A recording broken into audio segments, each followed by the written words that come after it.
Welcome back to the Reality Kingdom, where we talk all things reality TV or whatever. As you see today, we have some wonderful, wonderful guests. We have the Couch Potato Queens, Frank and Josh here. How y'all doing or whatever? Y'all can go ahead and introduce yourself. Frank, what's up? What's going on? Thank you for having us. No problem. I'm excited, especially seeing two fellow black men. I know that's right.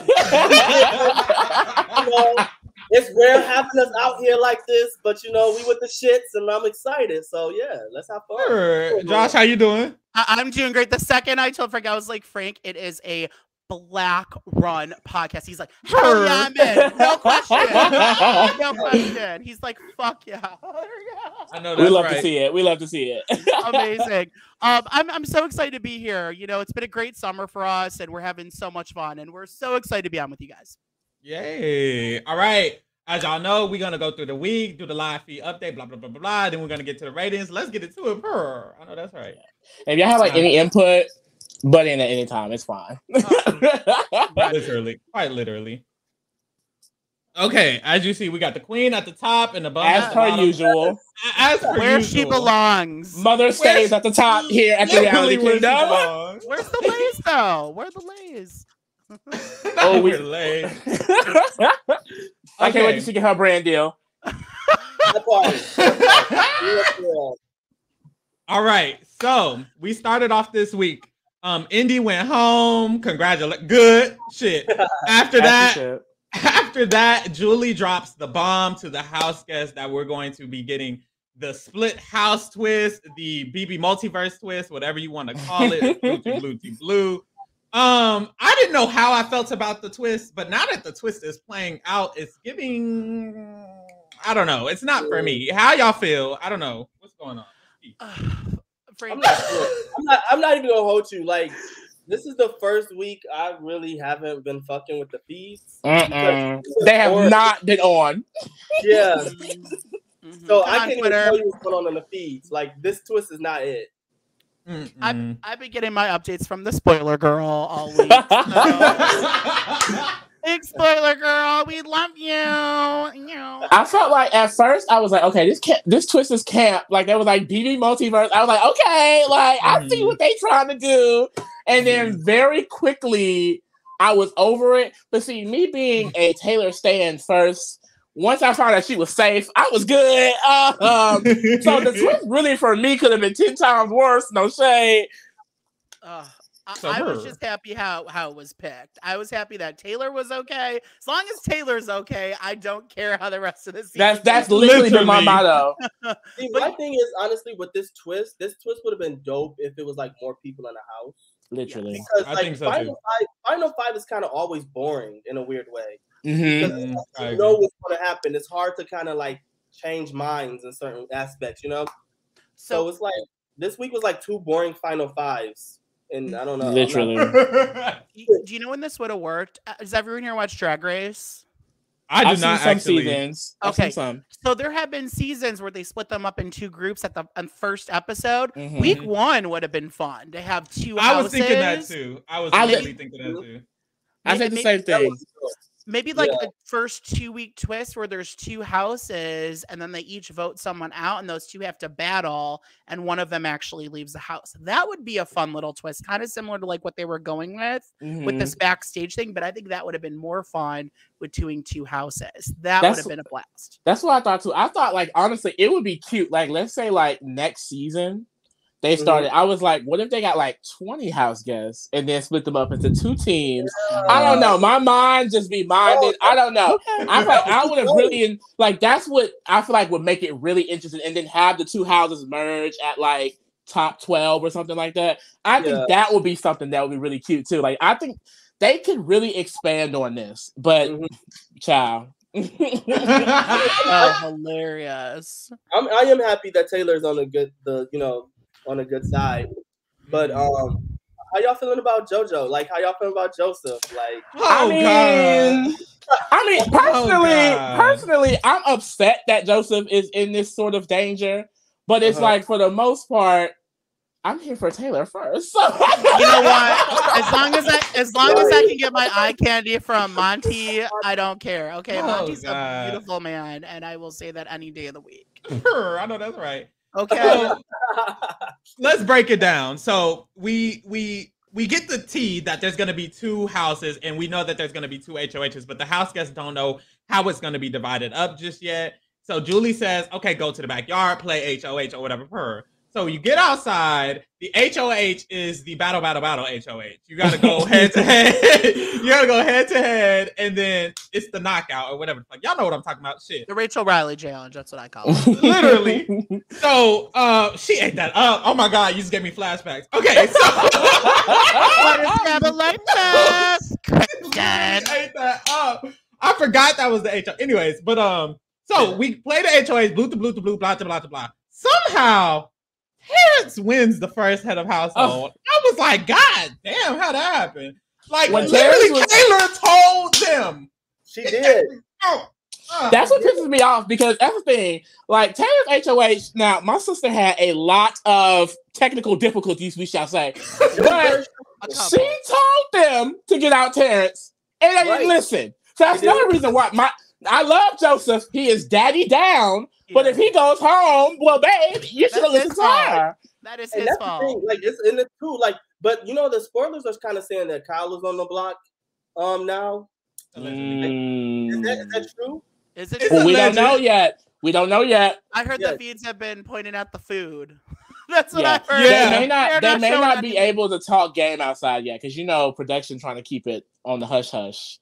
Yeah. See, I honestly, if this karma hits Kyle's I'm happy with that. But Taylor did, she told them, she said that's my target, and they completely took over her shit. And that's I feel like Kyle had a big say so. He's so fucking privileged and entitled. I'm so tired of him. Get his ass. I'm so tired of him. He needs to go right back to Mormon America, where he's away every fucking week. Alyssa has been saved. And how are you at the bottom? His own delusional mind. And he was bitching about going up on the block week 3, the Amira vote. He was bitching about how he didn't want to, and I wanted to protect Alyssa. He was always about anyone else but me, pushing it on someone else. Even the week where he went up with Daniel, he was still pushing to not go up. So Kyle, not a fan, never have been, never will be. Sorry. Yeah, he's a weirdo. So Terrence wins HOH, and then Michael wins the other HOH. Damn, this is Michael 15th million goddamn. This is his 6th comp in 7 weeks. This man is insane. Comp, ain't it? No, it's his 6th. 6. Oh, the T is he threw Vito this week, so. Oh, he did. That's what they say. He threw it to Brittany. So we'll find out tomorrow night, won't we? I know, right? So we get the HOHs, and Julie lets us know that each of them are going to be doing a schoolyard pick to pick their team. And this is where the twist immediately went from a potential 10 to a 0, because why would you do a split house, have them pick their own teams, and then also give them time to talk to each other? Please make it make sense. Who was in the writer's room? Who was in the director's chair? Where was Grodner at? Come on! You know who it is? It's the same person that cast Paloma. I'm just saying. Because that doesn't make any sense. The whole week I was like, okay, it's gonna be randomized teams. The thing is, like I said, I can't be too mad because Taylor is safe, and I do figure if it was random, that could have been harder for her. But I just feel like the integrity of the twist itself, it would make more sense to be random. Why have them choose? You just had them choose Festy Besties.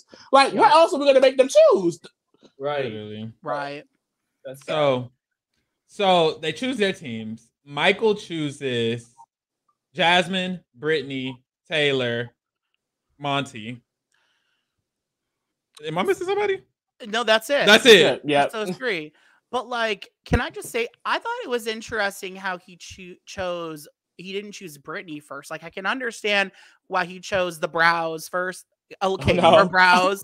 Have you guys been talking about those eyebrows? She has eyebrow. Oh my God! Sarah has a crush on Jasmine. That is not confirmed. Let me clear that up real quick. I'm not dealing with the allegations. Wait, I do think who's Sarah? Me. I do believe that Jasmine has attractive. I'm not even gonna get into this, girl. No. I want to hear. No, I want to hear about it. I want to hear about you like. Okay. Defend it. At the beginning of the season, I made a problematic tweet, a very bold tweet, one might say. And the tweet said that I feel like Jasmine is one of the more attractive people in the house. Now it was more of a visual thing. Yes, it had nothing to do with her. But you have kept that sentiment as the weeks have gone on. I think visually, okay, when she was arched over on the bed, I don't know. Look good. I don't know. No, I'm playing, but I think Jasmine's gorgeous. She's a model. Like we saw her pictures. We saw her Photoshop pictures. She looks great. She's gorgeous. Okay, she's pretty on the outside. So ugly on the inside. Yeah, she's so ugly on the inside. And very bad. I feel. But I feel like Michael picking Jasmine, because we know why. He explains in the DR when he says, he wants to pick her so he can like target her. I think that just should tell Brittany, like, girl, he always gonna choose his game before you. He made sure he had his target first before choosing the person he wanted to keep safe. Because I immediately thought I would pick my number one ally. Like if I was in the South, okay, boom, I'm picking Taylor first. That was just my immediate thought. And that's what Terrence thought too. Michael said, no, I'm going after the person who I can nominate. And if Brittany get thrown to the wolves, then well. And I will say, I immediately thought he was going to pick Jasmine because my first thought was you got to pick the target. You got to pick someone to make sure you have a target. Because if he doesn't pick Jasmine and Terrence does, who he going to take out? Who he gonna nominate, And he doesn't want to take the big shot like Monty or Joseph. He wants to take the basic shot.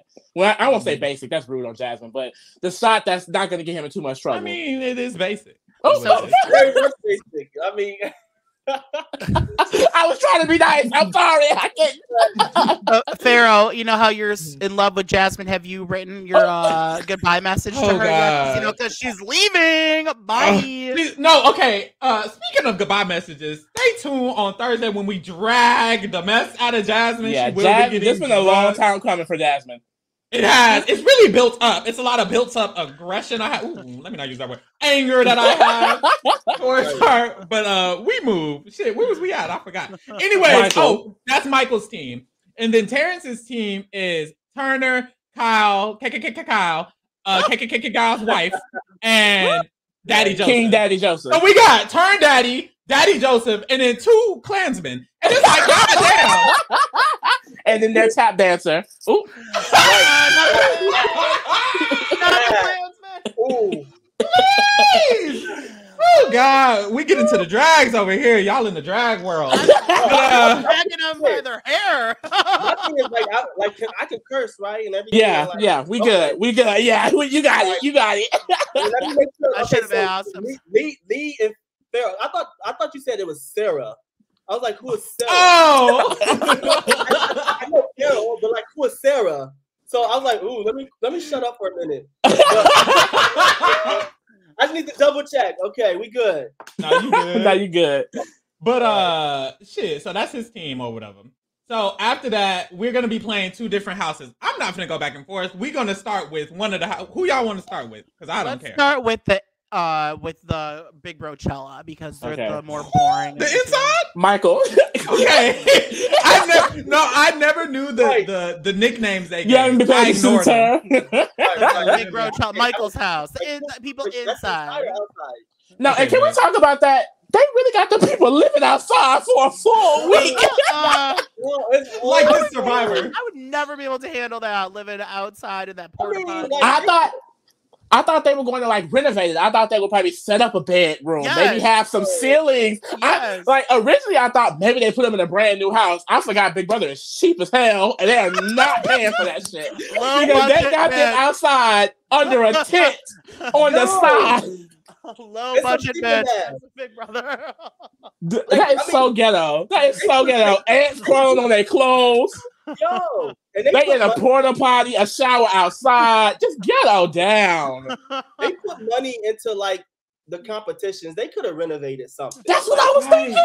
Like, you can make a whole wall that tilts, but you can't build a house outside. What about the Janelle room? You know, like the room where she took off her jacket, like that extra room. That they literally have a whole extra room. Like, they have a whole extra room. Where was that room this season? Where is and that's why the wall yellows came, because y'all want to stick bitches outside. I call that room the wall yellow said, like officially. Say it again. What it said? What the wall yellow said? Yeah, like officially. They said Kyle is racist, but we don't know. Allegedly. I heard the person who yelled that they tweeted and said, we yelled Kyle's a racist or Kyle's a racist, and someone else said he's a liar. Allegedly. That's what they said on Twitter, but they haven't. And Spoiler Girl said that it may have been heard, but you know, Spoiler Girls TV, we don't know for sure because they can't talk about it themselves either. I mean, the feeds just came on, child. Right. They have been off. Right. We got to figure out what's going on. We're going to figure it out, though. Best believe. Absolutely. So, we're going to start with the inside. Big Brochella, y'all said? Big Brochella. Big Brochella. Big Brochella. So, we're going to start with they so cute with these names. Child, they do. The inside is easy, though, because Michael is HOH, and he has been infamous for kind of being a little bit more passive. So it's very clear that he's probably going to target Jasmine. He kind of just immediately knows he's targeting Jasmine because since he picked his team, he knows who he's noms. He basically picked his noms when he picked his team. Right. So he already knows that he's going to nom Jasmine and Monty. Jasmine's going to be the target. Monty's the backup target. He's just basically letting Brittany and Taylor know. Then he's going to let Monty know. Then he's gonna let Jasmine know that she's the pawn allegedly, and Monty's the target. Because did you see in Jasmine's conversation with Michael? She's like, you know, it's my birthday week, and I don't want to go on birthday week. It's like, babe, you can't offer nothing more. You know, it's the month I had a birthday, so don't put me up. Now she's saying it's my birthday month. I would hope to stay in the house so I can spend the rest of my birthday month in the house. Hey, girl, she don't give a damn. Make your chicken wings in the air fryer. Literally. Oh my god.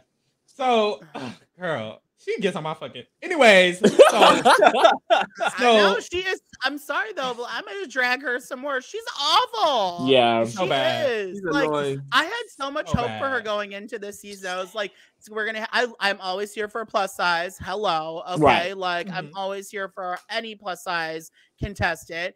And she's letting me down, like 2 days into it. Like, why are you going with Paloma? The thing is, Jasmine could have really been one of the more iconic house guests this season if she just wasn't such a jealous, nasty person. Like, exactly.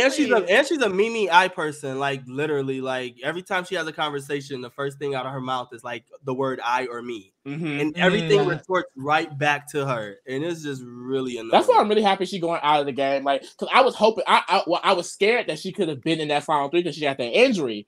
But the fact that this is a great twist because she's going home. The gag is she probably would have went home even if this twist didn't happen because Michael probably still wins HOH. He probably still targets Jasmine. So Jasmine was going home this week regardless. Yeah, I low key think that Michael won't Monty out, but he's just thinking about optics.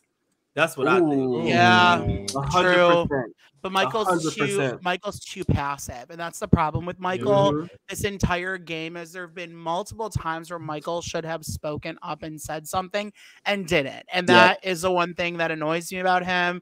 But that's him. That's who he is, and that he's not going to break character. That's who he was cast to be. Was like I know exactly who he is. He's the white picket fence guy. That's who he is.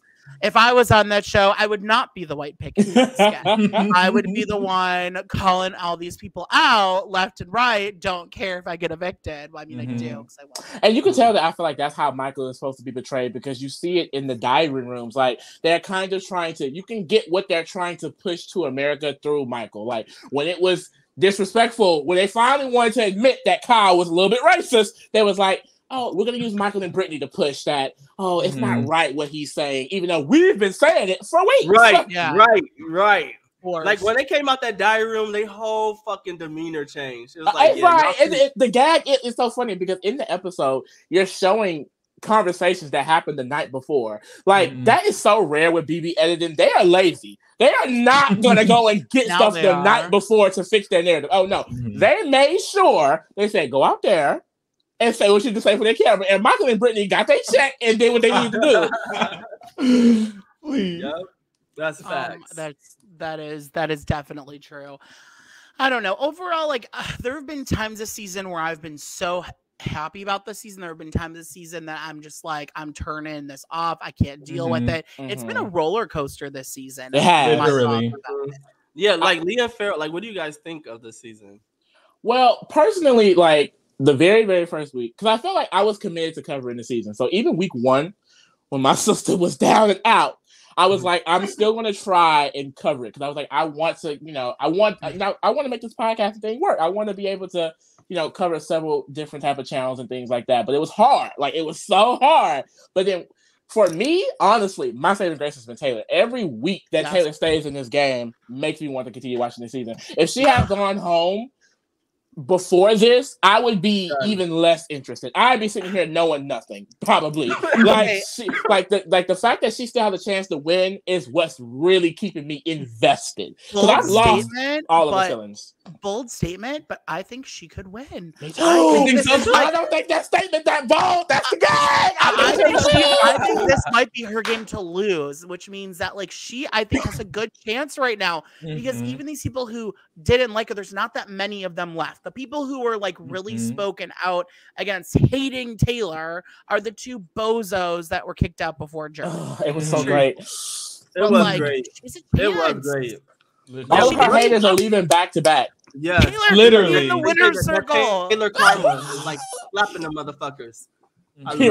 Taylor could be Davon's prophecy. That's what I call it. Okay. Period.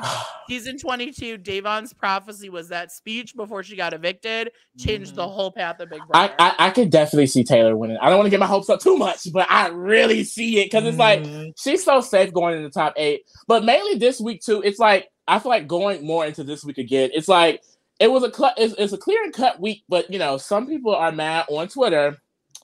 Taylor, and I kind of want to. I guess I can talk about this now.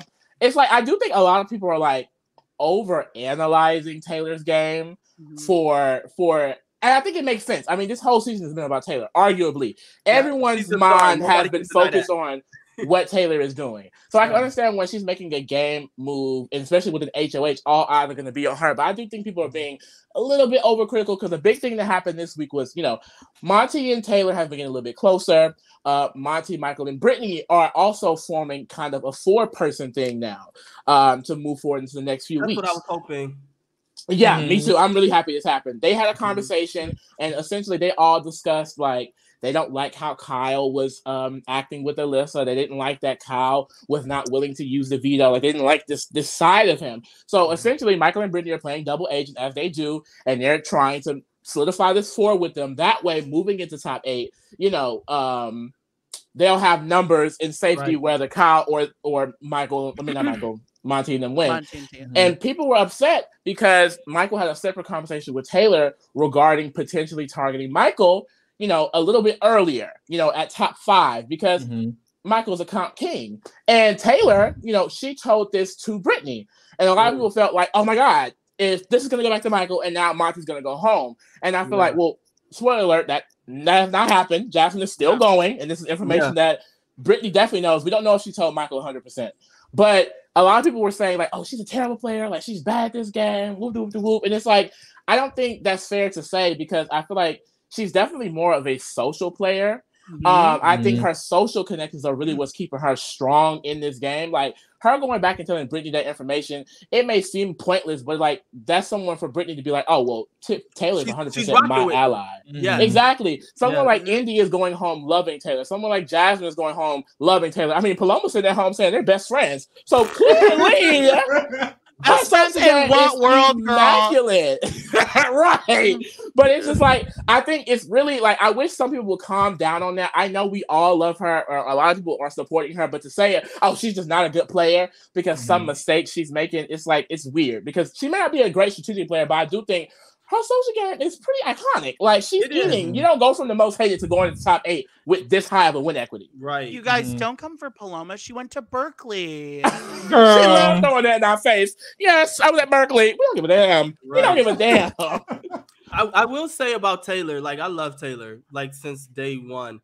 The only thing is like she's such a sweetheart and she has a big heart, and that's like you can tell the shit is genuine. And so like she really trusts Brittany. Like she really trusts. And the fact that like if you're ostracized the first few weeks and you ain't got nobody, and then Brittany and Michael showing you that loyalty and trust, she gonna rock with them. So if Monty tells her something, she's like Brittany. Like that's kind of, or not Brit. Yeah, that's kind of like what she did with Paloma and Monty. Like she was like, "Yo, Monty, you know, bro." Exactly. But see, and that's the thing. A lot of people were like, "Oh, why would she kind of go spill Monty's business like that?" Monty not once in this game up until this point has proved to Taylor that he is a worthy ally.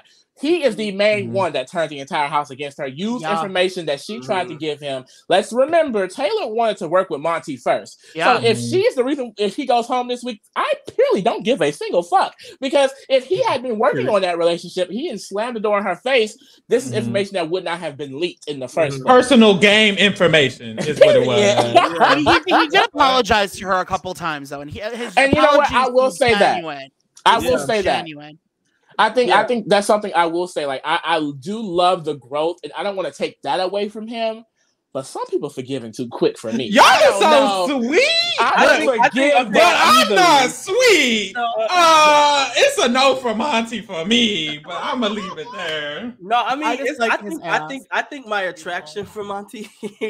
Oh God! Stand up! No, I agree with that. I agree with that. Like he's fine as fuck, and I like looking at his ass. I like looking at him. Just period. It sit real right. It's really just like real right. Like I want to grab it. Like just one good time. Okay. So I'm like, that might be kind of like tainting my judgment, but I will say I was one of the first ones on the Monty train, but I'm off of it. I'm done. Me, I've taken my emotions out of it. You know, am I the only one here who's getting vibes that Monty's like catching feelings for Taylor right now? I've been seeing. I don't want to talk about it. He's been giving her the eyes. Like you'll see it too. They'll post little feeds clip and he'll just do a look up and down, and it's like. I mean, we all know Taylor's been the baddest bitch in the house. I'm so glad that they're finally realizing it. I think that's what makes them beautiful babies. If y'all remember week 1, she even said like her crush in the house was Monty. I'm not a fan. He blew it. I'm not a fan. I'm gonna need him to get away. Maybe he needs to go this week so he can leave my Taylor alone. I'm a That's deep. That's a wrap for Joseph. It's all about. No, I'm definitely here for Joseph and Taylor. So that would definitely be the overall kind of like setup of the Brochella house. Like Michael and Brittany are trying to solidify this thing with Monty and Taylor. If Joseph comes back and they merge, they would be bringing Joseph in. Now, Michael and Brittany do not really want that. Spoiler alert. Somewhere, and this is why I said it's so stupid that they let them talk in between. They should have immediately separated them.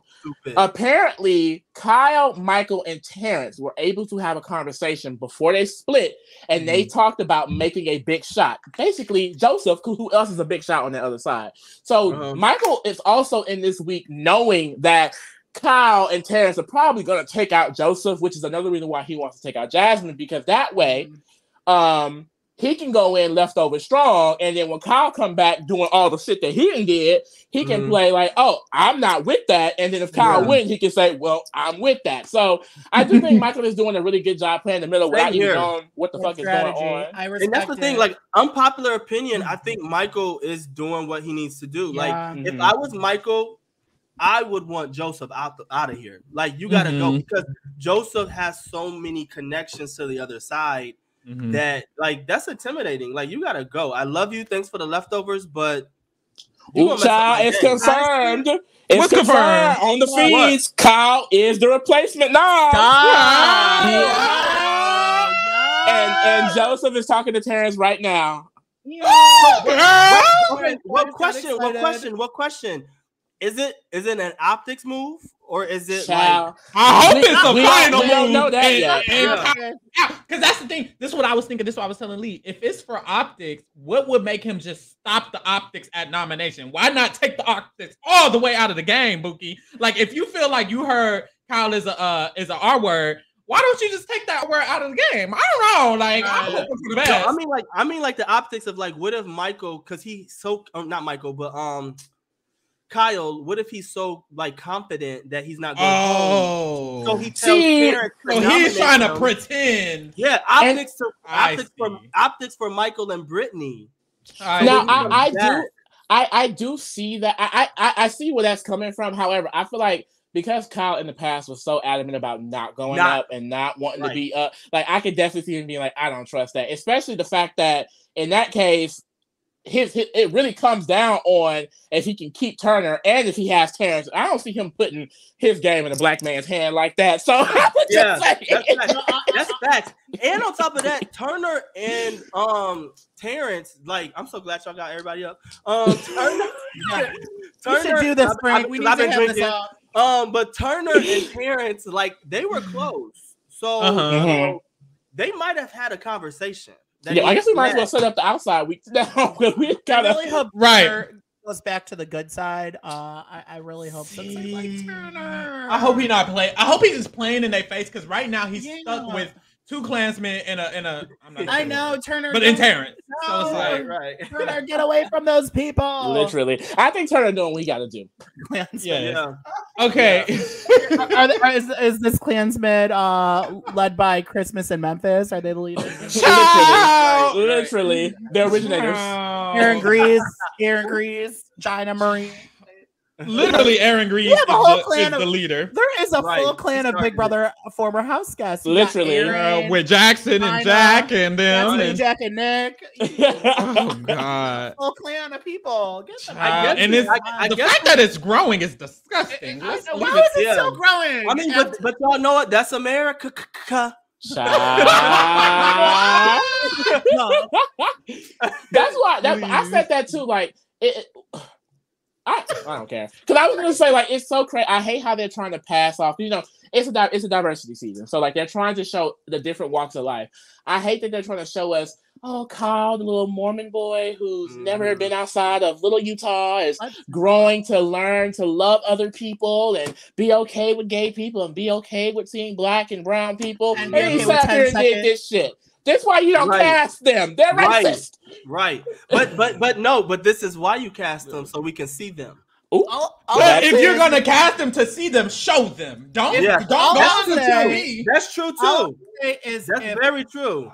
If someone fucked me for 10 seconds, I'd punch them in the face. Literally. That's embarrassing. My thing is, he's so open about it on scenes. Like, he do not get happy. This man. Because Alyssa gave him the okay. That shit's okay. Like, so Kyle is honestly a special case. He's 29, living at home with his mama, doing shirtless TikToks, fucking for 10 seconds. Like, it's embarrassing. And twerking with no ass. It's just like, what are you doing? Like, come on, bruh. But to each his own. So the outside is Terrence's HOH. Initially, his target was going to be Joseph or whatever. And that could still be the plan. I don't know, child. So initially, he was like, Joseph got to go. So for Joseph to go, I'm just going to put up Joseph and Alyssa, and then we're going to figure it out from there. The boys will vote out Joseph. However, he started having his one-on-ones. And throughout his one-on-ones, he discovered that he wanted to put up. No, initially it was Joseph and Kyle, wasn't it? It was initially Joseph and Kyle. Okay, it was initially. Initially Kyle. It was initially Kyle and Alyssa. Kyle and Alyssa. Yeah. And the backdoor Joseph. Then he had a conversation with Kyle. Kyle was like, with Alyssa. Alyssa was like, "You're not putting me up." He was like, "Okay, so it's gonna be Joseph and Kyle." Then he had a conversation with Turner. Turner was like, "No, it was vice versa." It don't matter. Shit. The final nominees was gonna be Joseph and Kyle, but Kyle was like, "I'm not going up. So what I will do is I'm gonna expose this big ass alliance we got." So Kyle went to Terrence, and Kyle was like, "Terrence, it's a whole alliance called the Leftovers. It was made because Amira snitched on the old school alliance. This is a lie." Yeah. Alyssa snitched on the old school alliance. He said Amira snitched on the old school alliance. That's why the alliance was formed. We tried to get y'all out with blah, blah, blah, blah. And you need to make sure you nom Turner and Joseph because they're both in that alliance and they need to go. Terrence did just that. After this, basically, we don't know anything else. Mm-hmm. We know that the veto was won by Terrence. Yeah. And that's all. Can I Oh, sorry. I was just gonna say, kind of like to set up like this side of the house, because Kyle also let Alyssa know about the entire Leftovers Alliance, how it was formed, and the targets and things like that. So essentially, Kyle is trying to form his group of Alyssa, Terrence, and he's promising Alyssa and Terrence that we're going to have Michael and Brittany. Now, Michael and Brittany are not necessarily with that, and they're definitely not down with him exposing their entire games. Yeah, but He is promising them that we're going to be a 3 with Michael and Brittany. And they're also still kind of like, we can bring Turner in so we can go in as a 4 against the other 4. It's they have a token, and you know they Uncle Tom and Terrence tap dancing and eating it up the whole way through. Okay, I'm looking to get educated here. What's the tap dancing part? Girl, the same thing as the Uncle Tom in part. Okay, I'm not allowed to say that though. Okay, Josh. Keep it cute, Josh. I'd like to be educated on this stuff. I know all about the first one. We had a whole discussion. I had to teach them what coonery was. I had to ask what it's all under the same umbrella. It's sad that we got to start teaching this shit now. This shit on the TV. I hate that it's on TV. I hate that we have to see it broadcasted. Like, Can I give another unpopular opinion? I like doing that. I'm scared. But, I kind of hope. I like Joseph. He's good to look at. He's great to look at. But amazing to look at. Sorry. But I kind of don't mind Joseph going. Oh yeah. Me neither. And Kyle and Alyssa going back in the house. Terrence kind of letting them know that Kyle exposed the alliance, and then them going up saying, "Well, do you know why the leftovers were formed? Because Alyssa told Kyle about old school." Call them out, some drama next week, and we got a showdown. That's what I'm okay with that. I do think it's going to be nasty regardless, because Monty and Taylor already had conversations about if Joseph goes, it's Kyle's fault. We know it is, and he is going to be public enemy number 1. I don't know why Kyle thought he could expose his entire alliance, lie about it, and then think people were just going to be cool with it. Right. Like, it's definitely going to come out. If Monty snatches an HOH, you don't think Terrence going to run his tap dancing ass upstairs and get the spilling? Because he definitely is. Day one. Like, he going to get up there and start spilling it all. So he had potential before the show started. I was like, I'm so excited for the old guy, like, work. I tried to give it to him, but he showed his ass week 1, and I was over it. And he's been showing his ass ever since. The gag is Turner and Joseph probably already told Terrence that Monty. They probably already spilled that tea. Well, apparently, while fees were down, this was Spoiler Girl said, y'all, Turner now knows that Kyle exposed the leftovers, but we don't know. That's allegedly for now. Allegedly. And I guarantee that they went to Terrence and said, you know, Kyle started this, right? Because of Alyssa. Like, that's the gag. Like, he literally exposed the alliance that he started. Like, literally. So stupid. You know what? He's trying to be that stereotypical privileged white boy winner. Okay, because we all know the truth. The Derricks, the Dans, the Dr. Wills. I mean, you can keep naming them and naming them and naming them. There's so many of them, John. It's literally like the Clone Wars, because it's I'm sick of it. I'm so sick of this. No, literally. It is annoying. I'll give respect to Andy, though. I'm sorry. I'm an Andy fan. I do think Andy played a good game, but the season was so bad because of all the shit that happened. That's one of my favorite problematic takes, is that Andy was a good player, and because I think he kind of was. He was. Now, person.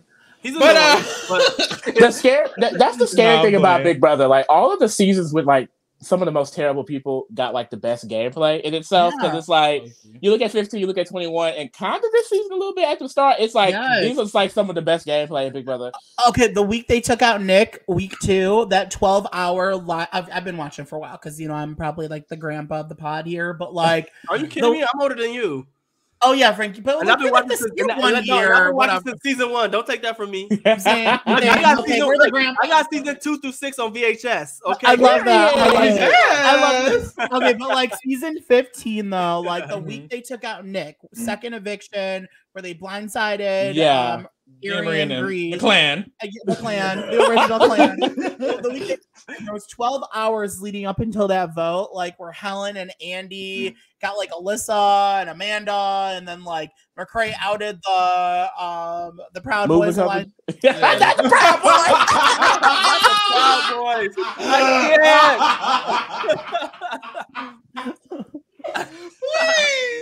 I did not. Every season, no, it really is. Kyle the first week. I mean, who didn't know Kyle was racist the first week when him and Pooch were celebrating taking out the black girl? Like they're racist. Come on. It's interesting hearing about feeds from older seasons because, girl, I wasn't in the feed the older season, so that's actually interesting. Yeah. Where was we at? Oh, basically the outside child. After the situation where we told you, all we have is allegations, and these are the allegations we've been telling y'all this whole time. So, kind of the state of the house right now is Jasmine is definitely out. Mm-hmm. And Kyle is trying to form this alliance that probably isn't going to be formed because Michael and Brittany are not down with it, and it's looking like we don't know whether Joseph is just going home still, and this is optics, or if Kyle is going home and this was actually a rendition of the back door because Joseph told Terrence the truth about the leftovers. We don't know what's going on, so we're going into this blind. So when y'all see these ratings and the ratings don't match up next week, I think it's also important to mention though, and I'm definitely gonna talk about it more in his rating. Like Kyle in general is just a very, very paranoid person because like even this week he's talking about, and I will say I guess with kind of good reason this week because Michael and Brittany aren't 100% loyal to Kyle, but he's already talking about how we have to form a 4 because they're definitely going to be a 4, and he's now thinking Michael may have to go next. He's like he's had conversations where if we can't get out Monty, Michael can go, which I don't think getting out Michael is his best bet because Michael is not getting him out directly. Like you have bigger people to worry about than Michael. Period. So let's get into these. I'm trying to get into y'all ratings and stuff. Like, okay. Can I still just give Daniel a -5? I hate him. I truly do. Definitely can do that. Can we talk for 5 seconds about his social media appearances? What is his weird obsession with Turner though? Like, why is he's so mad with her? What did Turner do to him? I'm so confused. Illusions. It might be because it was Turner's HOH when like things like flipped the script, but I don't know. Like but that didn't have nothing to do with him. Nobody's worried about you, right? Like, that's what's so annoying. But that's like honestly, like you know when you're a villain and you know people ain't fucking with you. You're gonna try to find your base. I think that's what he's trying to do. He's trying to be the villain for real. Yeah. Just in case Big Brother do like a heroes versus villain type. He won't be on. I hope he does not think he that girl because he's definitely not that girl. The only place he'll be doing Elvis impersonations is at the LA County Correctional Facility or the Klan meetings, or Trump rallies. That's it. Right, literally. I don't like honestly. Like I said this earlier. Like these preachers not getting bullied enough for me. I don't know. Like, because I just think some of them are walking around very bold as if they were not on national TV showing their entire ass for half a season. I think that's their defense mechanism. That's what I think. Because like they've been in some fucking news articles. That's the tea.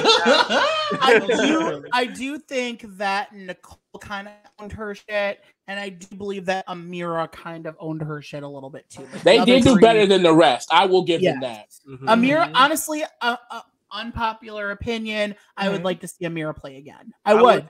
I think as a player, and as y'all see on the rating, as a player, I think Amira was one of the better. She's great. The best pre-jury player, probably. Definitely the smartest. Yes. I want her to see the mistakes she made and come back and play again. It was her antics. It was like the way she like carried herself about. And what I hate about Amira, what I hate about Amira is I feel like she knew she was wrong as fuck for talking down on Taylor the way she did. That's why when she came out, it was so easy for her. She immediately, because the whole time she knew she was fucked up in her head. She was like, "Ooh, why am I?" She was one of the main ones mentioning it. I think I would rather see Amira on something like the Challenge USA Season 2. Like I would be here for that or her on there. Do y'all think Amira you think colorism played a factor? Because I do see a lot of that with a lot of light skinned women, with dark skinned women. They jump on the bandwagon to kind of like shade them a little bit. I 100% feel like Amira and Jasmine participating in a lot of colorism toward the beginning of the season. Like it was bad. It was bad, and I don't.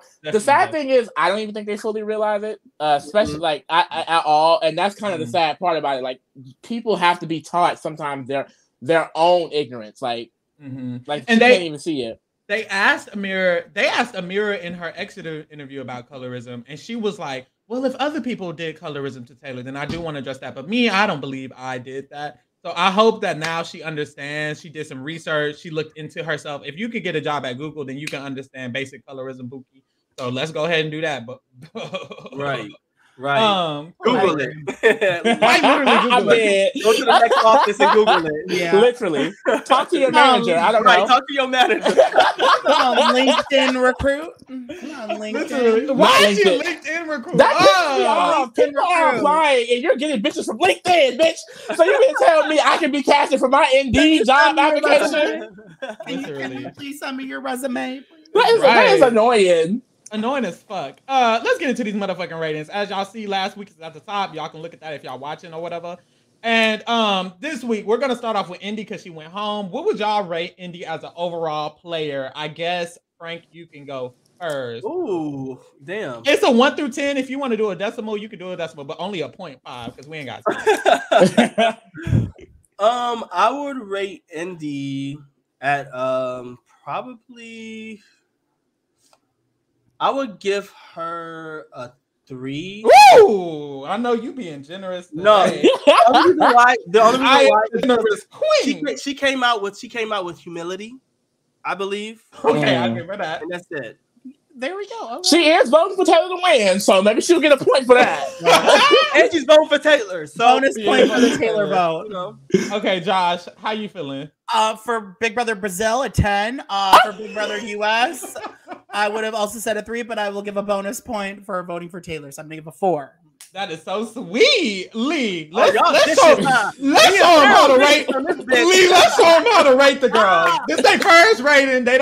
We're in a new ball game. Okay, let's go. Y'all do ratings over there? No, we don't. We should start doing. We keep that Twitter. That's our little thing. Okay, this is their first rating. So Lee, let's show him. So Indy gonna have to be a 2 for me. 2 at most.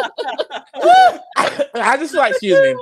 Overall, like Indy's was not in the game for the most part. I think most of the time she was worried about everything else.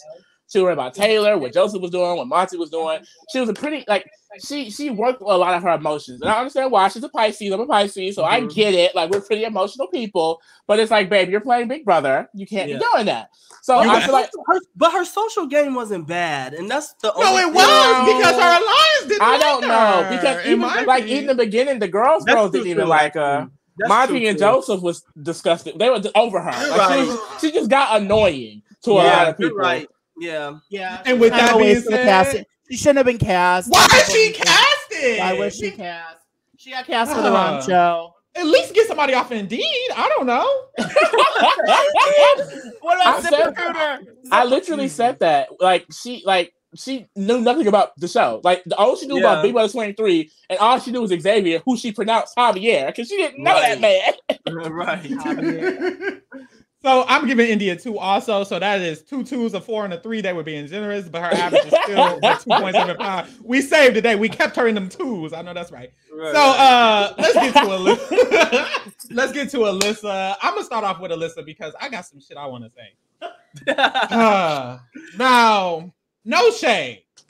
However, I'm gonna need Big Brother, US, Canada, motherfucking BB Celeb, every Big Brother. Stop casting based off of how somebody looks. I believe Alyssa was casted because she is a younger, white, blonde female, just like Whitney. We get this every year. We got that in BB Canada with what's that girl named Stephanie? They all don't do anything. Those roots are brunette. Those roots are brunette. They're all they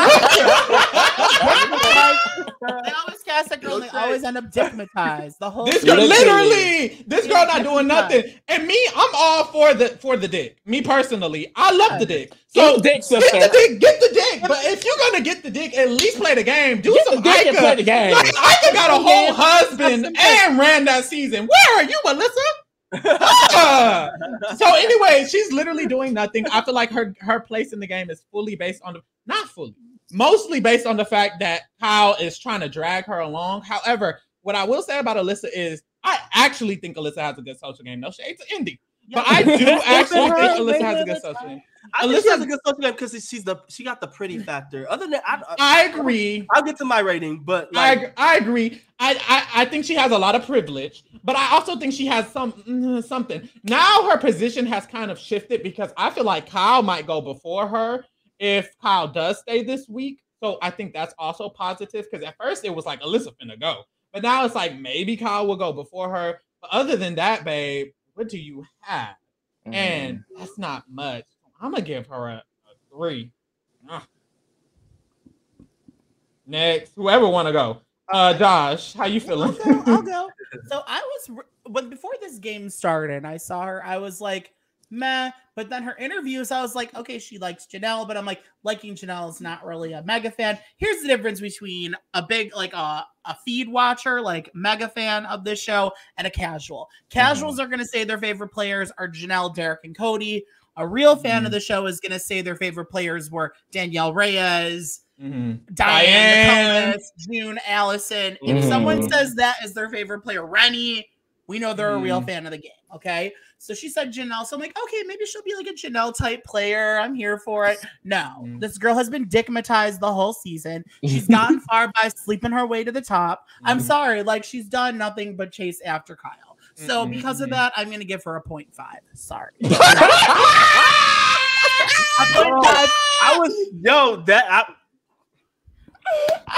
love it. Y'all learned real fast. No, y'all learned real quick. No, that's facts. Child, I feel like well, you go, Frank. No, go, Lee.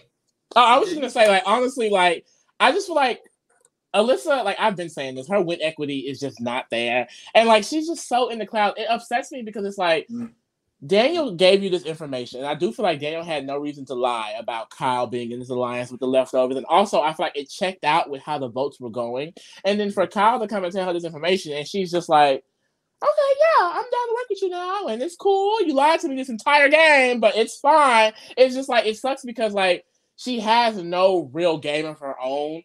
And the thing is, it's kind of like, it's been like that because even in the beginning, she was kind of Paloma's little sidekick. You know what I mean? And then she became Amira's little sidekick. So it's just like, I mean, I don't know. I think age has a lot to do with it as well because she is pretty younger. I think maybe it's because the life experiences. It's a lot of negatives here. I don't think she's in immediate danger because a lot of people are presenting themselves to be targeted above her, and I can see her going on like a little cop run. I'm not gonna lie because I do feel like when it comes to the people who have been winning, like I feel like they're going to be the bigger targets coming up. Like I can definitely see Michael getting taken out. I can see a Kyle getting taken out. And so like the competitions have been even around almost everyone else. So if they let her sneak through, who knows what Alyssa can pull out her pocket? I don't know. I think for me it's a 2 because I do think her position has definitely decreased. But I don't know. I feel like unfortunately she's not down and out. All right, Frank. I give her a 1. Honestly, like you guys all said, I think she's a fake super fan, and honestly, she's not playing. I just don't see any gameplay from her. And the fact that Kyle like did that to her mind in terms of like she's not playing, I never seen her as a player. I don't even take her game talk serious. I'm just so fabulous. I can't. Do I want her to stay for some type of chaos? Because I don't want to see like a boring season. Yeah, I guess, but she's girl. I don't even want that. You can sure go. Yeah, I know the one. I feel like the one positive thing is that one time she got drunk and then she had made that final 2 with Taylor. I would love if she had like stopped being a hater and linked up. Like any person who would have just stopped being a hater and linked up with Taylor would have been slightly iconic. But it's like y'all all decided to just hate on her. And the thing is, it's like hating on her half the time is what caused you to be in this stupid ass position. Literally. Now y'all going home. Egg on y'all face. Yeah. Next we have my winner trick. Which that's your winner pick? No, Taylor's my winner pick. But after Taylor. But if Taylor can't win. Oh, you wanted an icon? No, wait. If Taylor can't win, Brittany was yours? Brittany was mine. I've been saying it for a few She was weeks. mine too. That's what I We see each other. Not the Brittany stand. Yeah. Okay. So yeah, if Taylor couldn't win, I did feel like it was Brittany. Josh, how you feeling about Brittany? We're on Brittany right now? All right. So you know what? I'm not going to give her too low of number. I think Brittany's playing a good game. She even got information this week and hasn't revealed it yet. Brittany is having people underestimate her and what she's capable of. She's really good at this. If you guys watch Celebrity Big Brother season 1, Marissa Jared Whittaker, like kind of similar on this end. Like she's got her Ross Matthews and who's taking all the, the Janelles right now. Like, but honestly, Brittany could win this game too. I think we could see Brittany and Taylor at the end. I can see that. I could see it. So with that said, I'm going to give her a 6.5. I do support. I'm going to do it. Period. Oh, what? That's not me. Can I go next? Oh, you can go next. Okay. I keep choosing. Y'all just gonna go. Go ahead. I know it's gonna be an unpopular opinion. Oh God, Brittany is playing the fuck out of this game. Yes. Okay. She is playing. I have to give Brittany a 7.5. Oh God! Oh God! I know. Oh God! Wait, okay, Frank. 7.5. Because she's not. I need a detailed explanation. Okay, I will. I'll tell you. She knows every facet and every part of this house, and she knows that her number one is that's her. What do you call it? What do they call it when there's a ride or die? Her number one ride or die is a comp beast and a shield. She's not telling him everything, and she knows everything. She started off rough as hell because she was an outsider. Now that she knows what's going on, if you watch her, she knows what to say, she knows how to say it, and she knows what not to say. She is playing a great game, in my opinion, and she's not a threat because she's not winning competitions. To me, that's 7.5. I know that's generous to you guys. I support. But who's talking? She went from a target, like everybody was Brittany. Now I have not heard. Y'all correct me if I'm wrong. I've not heard a single person say her name. No, the thing is, I will say you are definitely spilling. And I said I was going to come in here I was going to be higher on Brittany this week too, because I do feel like I feel like the best I've seen her play. Like personally, I feel like it's been like a gradual, it's been an uphill battle for Brittany. I really feel like it was bad for her those earlier weeks. Yeah. But I do feel like I do finally see it for her. Because Pharrell was saying it week 1 when she was fucking spilling on the mirror and it got right back to her. He was saying Brittany can win. That was messy, but I think she learned from that, and that's why I'm giving her a little bit more credit because, like, she's my number 2 pick. Like, yes, people might look at her as a joke, and people might look at her as like a final 2 GOAT. But if she talks her right talk, she knows everything that's going on in the house. Like, she's everything. A super fan. She's a real super fan. She's playing the game. Yeah. I feel like I would give Brittany a 6 this week. I feel like definitely going into the top 8 situation, if it happens where what's his face? Joseph does go and then Jasmine does go, how it sets up, it's like with Kyle and this Monty beef happening, I do think Brittany will be able to really slide her way through. I can see Michael getting clipped. I can see Taylor getting clipped. I can really do see all the people going before her. My only fear with Brittany is I don't know how much win equity she has because I do not feel like a lot of people will respect her game.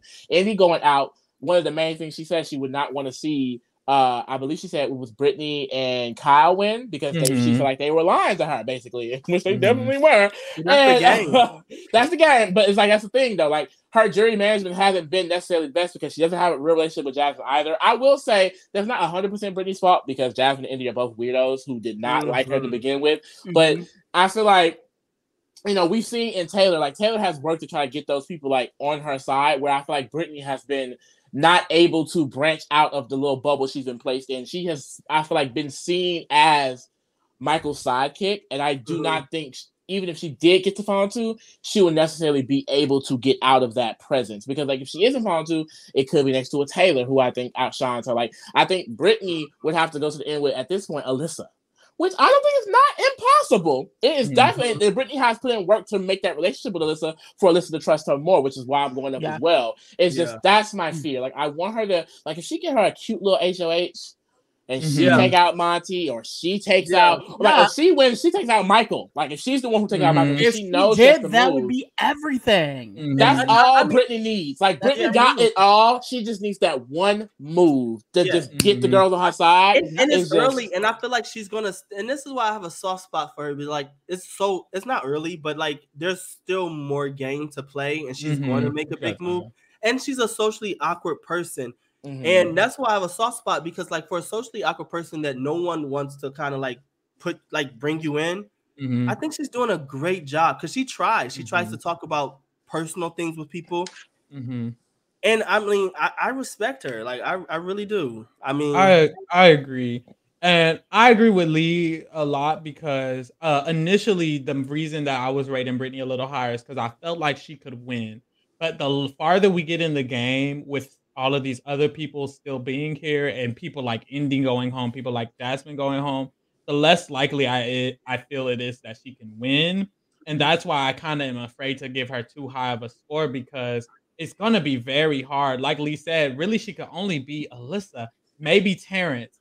But how are you going to get to the end with them? And then when she's walking, we're halfway there though. That's why. But when she's looking at the camera saying, "I'm taking Michael," period. I get scared because she's not talking to anybody. You're right. Well, look though, here's the thing. I think there's a potential. I think there's a potential that she could beat Michael though, and the reason why I say that is Michael could burn a lot of people, and it could be a bitter jury. If it's a bitter jury, he may not have the win. It could be people. Think about Survivor 42, y'all. Okay, you guys watch Survivor 42, right? They were not voting for Marianne. Marianne was getting that vote. They wanted to vote for Marianne no matter what. Who was in the final three? Who was with Marianne? Who are the three people? They were not giving it to him. Relevant and irrelevant. They were not giving Romeo and Mike. Mike, wasn't it? Romeo and Mike. Romeo was not winning, and Mike didn't win. It don't matter. Man was not winning it. They were not going to give it to a man. This jury could, I mean, there's going to be less women in it, but like it could be like there's no way I'm voting for her. I feel like the only reason why that would be, I don't know. For me, I just feel like people care so much about competitions. Like if he has 6 wins in 7 weeks, if by the time 12th week come, he probably gonna have about 11 competition wins. They're gonna be like, we got to give it to him. You know what I will say? I do think, and a lot of people have said this, and I kind of agree. I do think Jasmine will have some influence in the jury. If Jasmine feels burned by Michael, because Michael been lying to her all week, and Michael's the one to get out Jasmine. If Jasmine go in that jury house and say, Indy, we're not voting Michael, period, then I kind of see what you're saying, because Jasmine is the person I feel like would be bitter. And Jasmine going to jury on Michael's accord could be bad for Jasmine, in my opinion. I mean, could be bad for Michael, in my opinion. So we'll see. And speak of the devil, let's go ahead and talk about Jasmine.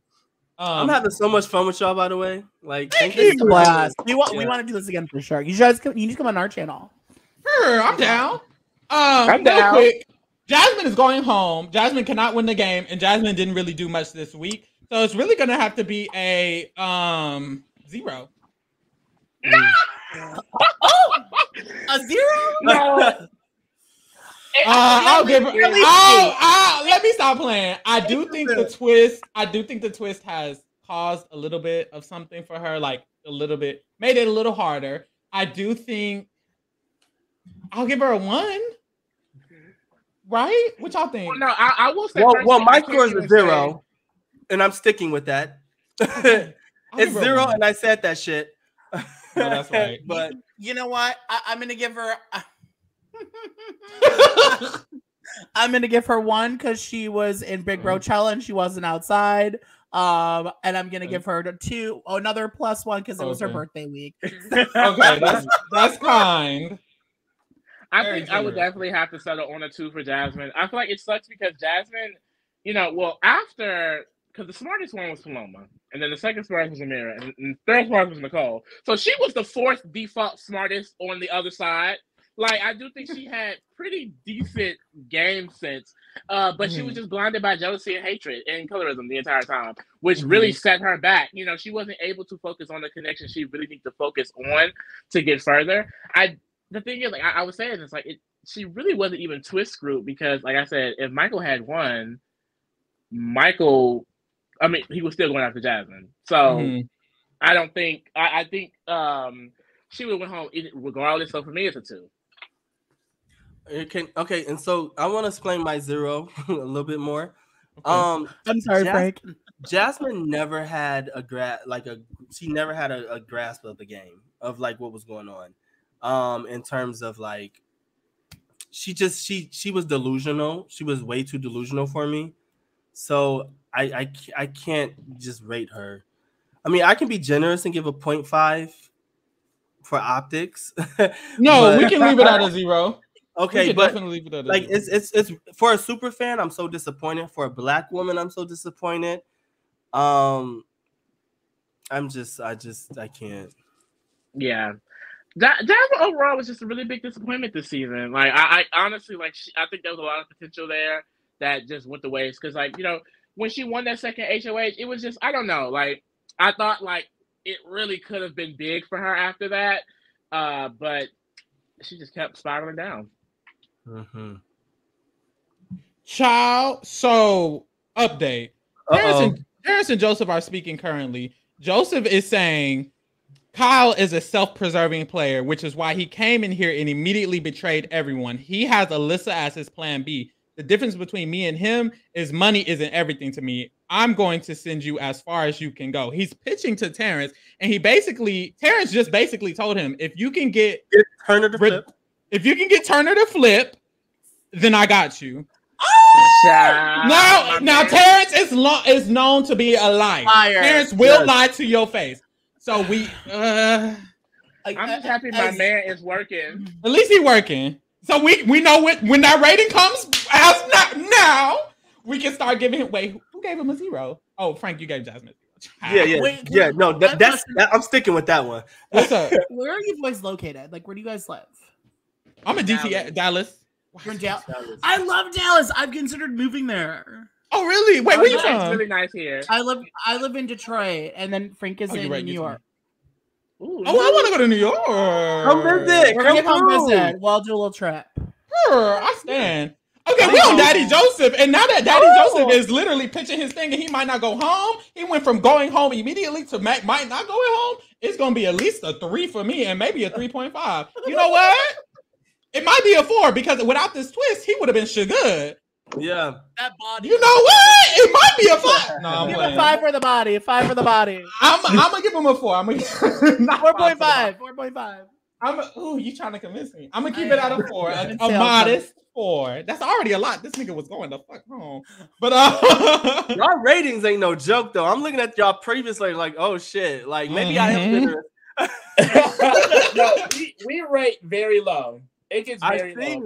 Yeah, it do get bad for the Maybe I should like switch my wheels a little bit. No, you giving out zeros. How you feeling about okay, that 0 made up for it. I have a 0. There is a 0 up there, so I think. Who you give? Oh, okay. I was gonna say, what y'all giving Joseph? I thought you was giving my man a 0. We're gonna give. I'm adding this up right now. 3 points for the body. Not the math. 2 points for now, trying to save himself if he gets out of this. So I'm gonna give him a 5. I love that for us. I feel like Joseph is definitely an underrated player. He can be very chaotic at times, which I do think really puts him in a lot of unnecessary trouble, which sucks for his game overall. But I do think he, like Taylor, is just a great social player. People genuinely love Joseph. Like the fact that he had a chance to stay in this 5-person situation, I think is a testament to how good he is as a Big Brother player. You know, a lot of people, like Jasmine, would be down and out this week. So the fact that Joseph is given this slimmer of chance, whether it had to be the Wall Yeller, whether it was Terrence, whether it was God himself, I don't know. Somebody. No, he Muslim. Joseph. So for me, honestly, it's a 4 for Joseph because I feel like if he is going to go out, I don't want to give him out too low, but it's like he is nominated, and it's a high chance that he's going home. But I feel like, you know, a lot of the things that are kind of like Joseph definitely was twist screwed. Like if this was a regular week, Michael would have won HOH, and Michael was not going after Joseph. I don't think Michael would have put Joseph up himself. So that really does suck because also how the twist is shaped out. Like, it's 5 people. You can't really maneuver with 5 people. He got put on the side with people that he probably wouldn't even be in the final 5 situation with. I think a lot of things really sucks for him. Kyle being racist, another one. So it's just like he had a lot of things going against him. So I do feel like this does not reflect his overall score as a player. All right. I agree with that. I give Joseph, I want to give him a 5, but I'm going to give him a 4. The only reason why is I think Joseph overplays and sometimes he doesn't listen. Yes. He needs to listen a little bit more, and he needs to not overtell his strategy to the leftovers as much because that is kind of intimidating to them. That's why Michael wants him gone, and I don't blame him. Yep. Joseph, he spilled a little too much, and he played a little too hard, and he talks too much in the conversations. But him getting himself out of this next week, if he gets himself out of this, the net score is skyrockets. But right now, overall gameplay, he's put himself in this position because of the way he overplayed. But if he gets himself out of this, great job. I love the work he's putting in just by the updates that I'm getting. I love it. Next is KKKK Kyle. Who want to start with him? Because I don't. I'll start. Okay, go ahead. Racists get a 0. So sorry. I don't care what he does in this game. I don't care if he had Dan's funeral 2.0. He still gets a 0. Sorry. Bye. Okay, wait. I do want to talk on him because I forgot that I had shit to say. So, I will say I believe, a somewhat unpopular opinion about the move that he did this week, exposing the leftovers to Terrence. A lot of people were like, this preserved him. And Alyssa, this was good for him for now. Boo, boo, boo, boo. I don't necessarily think he needed to do that for him and Alyssa to both stay, considering the fact that Terrence's target was Joseph regardless. So I do feel like the move that he made by exposing the leftovers was way too risky because he didn't know for sure if he had Michael and Brittany locked in like that. They still had not made that clan alliance that he wanted to make. So for him to make this bold of an accusation, or for him to snitch on the leftovers without consulting Michael and Brittany, who have told him multiple times, stop putting us in your shit. They kept telling him that. So for him to do that, I feel like it wasn't a good move because all it was if you're making a move for 1 week to save one ally, I don't think that's necessarily good. Some of the other podcasts, I won't say names, have said that him saving Alyssa was the most important thing. I disagree. If Alyssa went, his game, in my opinion, skyrockets. I think he could win the game if Alyssa goes because now he's not thinking about Alyssa staying. Now he can actually play with the pound, play with the pound. He has to do what he has to go back to the good position he was in instead of straying away from the bad position. In my opinion, it was a dumbass move for him to tell on the leftovers because now, egg on your face, Joseph, Turner, they all know you exposed it. If Joseph does accidentally flip this on you and Terrence saves him, you're literally out of the game. You're literally evicted. And now he's on the block. So with that, and my thing is, you're telling Terrence someone you have zero relationship with. It's not like Terrence has any reason to. If Joseph flips Terrence, it's because Joseph had a relationship with Terrence. How? You don't know this man. Like, you don't know this man for real. So if Joseph does flip him, which I think is possible because they're friends, they genuinely are friends. They've been friends this entire season. If my friend came to me and said, Kyle is KKK, I would be like, maybe. I'd be like, maybe he is. I can definitely see Terrence deciding at the end of the day, damn, I've been with Joseph this whole time. Why am I finna randomly believe Kyle? But we don't know that yet. Yeah. I do think that even if he goes back and it gets to top 8 and he makes it, he's going to be targeted by everyone, including Michael and Brittany, because they've been saying how they want to go with Monty and Taylor, which is not Kyle. So, baby, it's going to be would you give him, Josh? A 0. Well, racist at a 0. You might have influenced me. A 0 it is. That's why I'm in sales. He's on the block. He might go. If I get what I want, he's out. And if God does his work, which he will, Kyle is out. So I'm already good. I know Kyle. I feel like what's really disappointing about Kyle's game overall is that I feel like if he wasn't a racist, he would literally be playing the best game in the house because he set himself up to be in that position. He was in the pound. He had the that he created. He had the leftovers that he created. He had Alyssa who would have been protecting him with the other side, but he didn't want to take any of those angles. He wanted to throw all of it away for 10 seconds of pussy.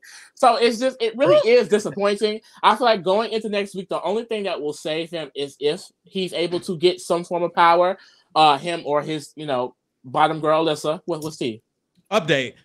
Terrence talked to the cameras. He said, I'm not sure who I want out. I'm going with my heart. And what did I just say? Who had the relationship? He said he's going with his heart if it ties. But Turner was giving a little bit, am I going to evict Joseph? Am I going to be Kyle? From what I hear from Spoiler Girl. And I don't like that. I need Turner I knew from the to put back on his POC mind. The girls was giving it to Turner way too soon. I don't trust Turner at all. Turner, you're not a proud. We gotta put our faith in faith, trust, and pixie dust is all going into Turner. If Terrence says he's gonna save Joseph, so Turner, turn daddy. I swear to God, I will bully you for the rest of your life if you do not save Joseph. Oh my God! I swear and I mean it. No, I'm playing. I ain't gonna do that. He's wonderful. But please save Joseph. Final answer. Oh, what was the ratings? I wasn't even updating them. Oh, Kyle. I think they all been 0. They all been 0. And honestly, I'm going to give them a 0 too. I'm here for it. I'm here for all the zeros. Is this the first full 0 that someone's gotten all season for you? No, it's not actually. That's the funny thing. We gave Daniel full zeros. We gave Nicole full zeros because they put themselves on the block. That was crazy. What's wrong with y'all? 0. Next, we have Michael. Now, Wade finally got the most interesting rating. Frank, did you want to give him a 0? Oh, I'm sorry. I know he went. I was thinking I was gonna be generous, but no, be generous. It's okay. Zeros all around. Let's go. No. The only reason why is he fucked up his game. Like he really fucked up his game. So I have to stick with it. 0. Like you guys said, he was in a great position. Like if Alyssa did go, he would have been in the best fucking position. And on top of that, I liked Kyle a few weeks ago. Me too. I was like, oh, he's about to slay this. Amir's eviction week. Loved him. Yeah, he was eating because he was Black Lives Matter Kyle then. I don't know what happened. No, he was I think savior. Everybody gives him savior. Everybody gives him too much credit for creating the leftovers. Like literally, the only thing he did was say that Alyssa was in an alliance with Old School. Mm-hmm. The pound came together. I don't want to give that white boy too much credit.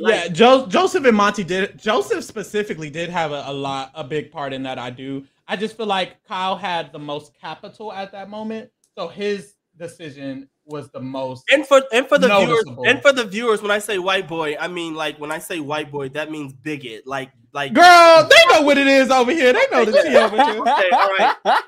Different channel. Okay, no disclaimers. I would never give that white boy credit. We call that boy racist. He is Wonder Bread. That's what, literally he is a basic white boy. Privileged, entitled. Right. Yeah. Yes, there's one like him every season. Actually, in some seasons, there's 4 of him on the cast. I'm 16. That shit you know, everyone's like, my favorite season 16. Why? Why is that your favorite? Girl, they just saying whatever. They heard somebody else say it.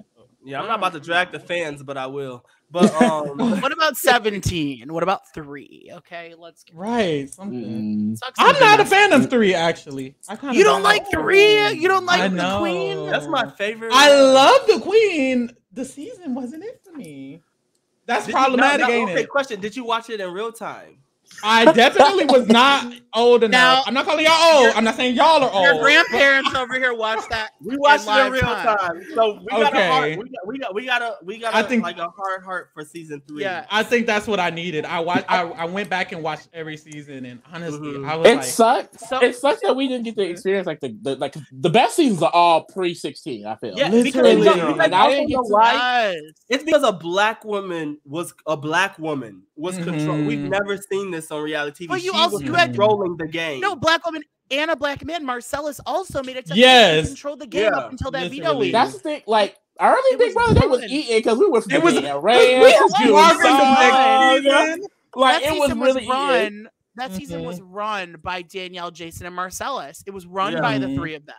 Period. I love when I rewatched. I didn't because prior to I didn't know. Oh, this is a segue. I'm so sorry. I didn't know the involvement that Marcellus had, and I really, really love that. I just didn't like anybody but them three, and that was the issue. I genuinely not Amy Cruz. I love Amy. I'm sorry, anyone but them four. I didn't like anyone but them four, and so I was like, damn, this is like the season with the least amount of people that I give up, other than the newer season. I'm referencing the older seasons, kind of. And in that older season era, that was kind of one of my least favorite. I'm sorry. From 2 to 7. From 2 to 7, 3 was at the lower totem. I'm so sorry. I know this. I can see that though. I can see that, and because it wasn't there wasn't much drama too. The veto was only used the first week. Like it wasn't like it was not the actual veto. It was like the half-fast veto, you know. But to clear it up, when it comes to the players, Danielle and Jason are at the top. They're in the top 10. I have Marcellus up there. So I just want you to. Next we have Michael. Frank, how do you feel about Michael? I think Michael is playing a great game for somebody that has won so many comps, and everybody's not even like talking about him. Like Monty. I'm gonna give Michael a 7. Wait a damn minute. What? Who did you give a 7.5 earlier to? Yeah, Brittany. Look. Let me tell you. I've been watching. Look, no, I'm gonna put it. It's okay. Let me tell y'all something. I've been watching Big Brother since I was a kid, season 1, and I'm peeping and seeing, and I'm watching. Okay, I have to ask because Michael's not going to go to the final 2, y'all. He's not. I see that. That's the thing. I do see that. Michael's I see that like point. Janelle, he'll get third place. He's not. He's not because if I was Michael and you have, I would throw at least one of the competitions, just at least one, because I don't know if because he painted that target on him. So I would give Michael, to be honest, and this is an unpopular opinion, I would give Michael a 9 to be honest. But the reason why I give him a 7 is because he seems easily influenced, and I feel like Nicole got in his head. Let's talk about that for a second. When she said that Taylor, Monty, and Jasmine, they all know each other because of the Black Greek organization. That was so weird. I think that got into Michael's head, and he's kind of like, that's subconsciously what he thinks about. I would give him honestly a 9, but I give him a 7 because I think that's influencing him a little too heavy. Yeah. I see. I have to ask real quick. I'm so sorry. Real quick. I'm not trying to be rude. I love y'all. Y'all are wonderful. Y'all look so young. Do y'all mind telling me? I did not. Y'all do keep saying y'all. I genuinely every time y'all say y'all seen season 1 and I'm like, what are y'all talking about? Y'all got to be 2023. Oh, do y'all want to disclose? Okay, Grace. Are we disclosing ages right now? Y'all don't have to. I'm not trying to pressure y'all, but I was just saying y'all look. Maybe we'll keep it on the down low. Y'all, they are 23 and they have not seen season 1 live. You wanna know my skin regimen? I recorded them bitches on VHS. This is what we call. I'll explain it, but we talk about it. What we call Couch Potato Queens after dark. No, y'all look so fucking young. I'll give y'all. We're over the age of 31. Woo! You didn't have to say all that. You 23, Ping. Nah, I'm playing. No, I have known this boy Frank since Big Brother 3. That's what I meant. Really? Wow. That's how long I've known you. Since 2002. 20 years. Yeah, damn. Y'all do not never age. I love that for y'all. Please give me the routine. No, y'all gonna be all right because y'all know we don't crack. And I'm fat, so y'all gonna be all right. No, Josh, you doing good, baby. Like, no, Josh, if you. I didn't know y'all kept saying like the grandfathers. I'm like, I ain't that old for real. I would not have Josh that so many times. I was like, what the heck? Let me just tell y'all, we will be considered the old people in the house. We would be the daddies. We ain't in our 40s, but we but we will be considered. I'm older than the rest of the cast that's in the house except for Terrence. Yes, we are younger than Daniel. Daniel looks 55 though, so that could be. Daniel look about 60, so that's about 79. But nah, let's get off y'all age. I'm trying to tell y'all out like that. I feel like I definitely agree with the 7 from Michael, mainly because for me, I've been lower on Michael, but it's because I've had to see. I was too scared. And Frank mentioned this too. Like I was too scared that he was way too influenced for what Kyle was doing. Like I thought he had fully slipped with Kyle, and he was definitely going to be with them because he had put in a lot of great work. I feel like for Kyle last week, and then we had got the diary rooms on the episodes. He had mentioned like he was aware of the pound because everyone knows Kyle dropped the hint that the pound was a thing, and he had acknowledged in the diary room on the episode that he knew about the pound and he's aware of Kyle playing both sides. And I feel like he just played this week very flawlessly because if it happens the way he wants, Jasmine goes and then Joseph does go, which I do think will end up being the outcome. We'll have to see because Joseph is working, but if that does happen, I feel like that's going to be a great position for Michael because even though he had all of these comp wins, for some reason people are just not intimidated by him. People are not that scared of him. I feel like he has solid loyalty in Brittany and Taylor, at least the final 3, which is going to be great for him. I think someone like Alyssa really is not going to be looking to target him. Kyle is going to think he needs him at least to get out Monty at first. So I think he has so many outs, and it's to the point to where like if he can get past 8, if there's another double eviction, he ends up in top 5. He's gonna win his way out. Right, Lee, and that's a great point because it's like I'm looking at this right now, and I'm like, Alyssa would not target Kyle, Brittany would not target Kyle, Joseph would not target Kyle, Taylor. I'm talking not Michael. Kyle. Not Michael. Taylor. Childish Brandy is talking. Monty would, Taylor wouldn't, Terrence possibly would. If Monty can get him up, can he get him out? That's the real guy. Can you even get him out? And that's almost amazing gameplay, and the fact that he's such a quiet, weird type of energy, weird type of guy that he's like a little socially awkward in a weird way, where it's like, why is he not the target? Now, had he have been an alpha male, had he have been Monty winning all this shit, y'all know his ass would have been gone a 100% fucking time ago. Mm-hmm. And that's where he definitely still gets privilege for being a Caucasian man, just in general.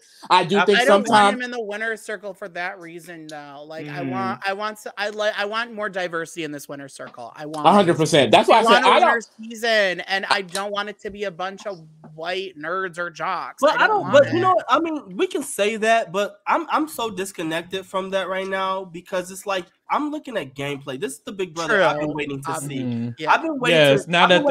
Yeah, I've been waiting to see Big Brother where it's like I take the race out of it. Kyle really fucked that up.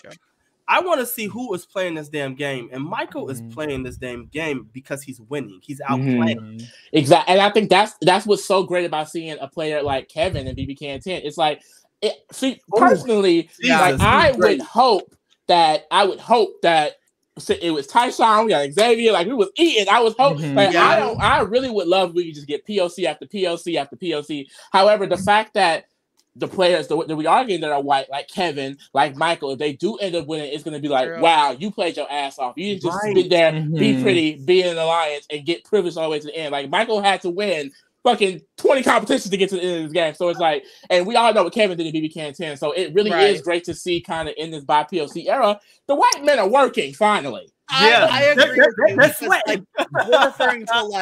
We're referring to like Jackson, who had privilege the entire game and should not have even been cast. We're kind of a little bit on the Cody, a little bit. No, that is 110% privilege. That is the most privilege I've ever seen. He was very privileged, both of his times. Wait, Farrah, why you? What?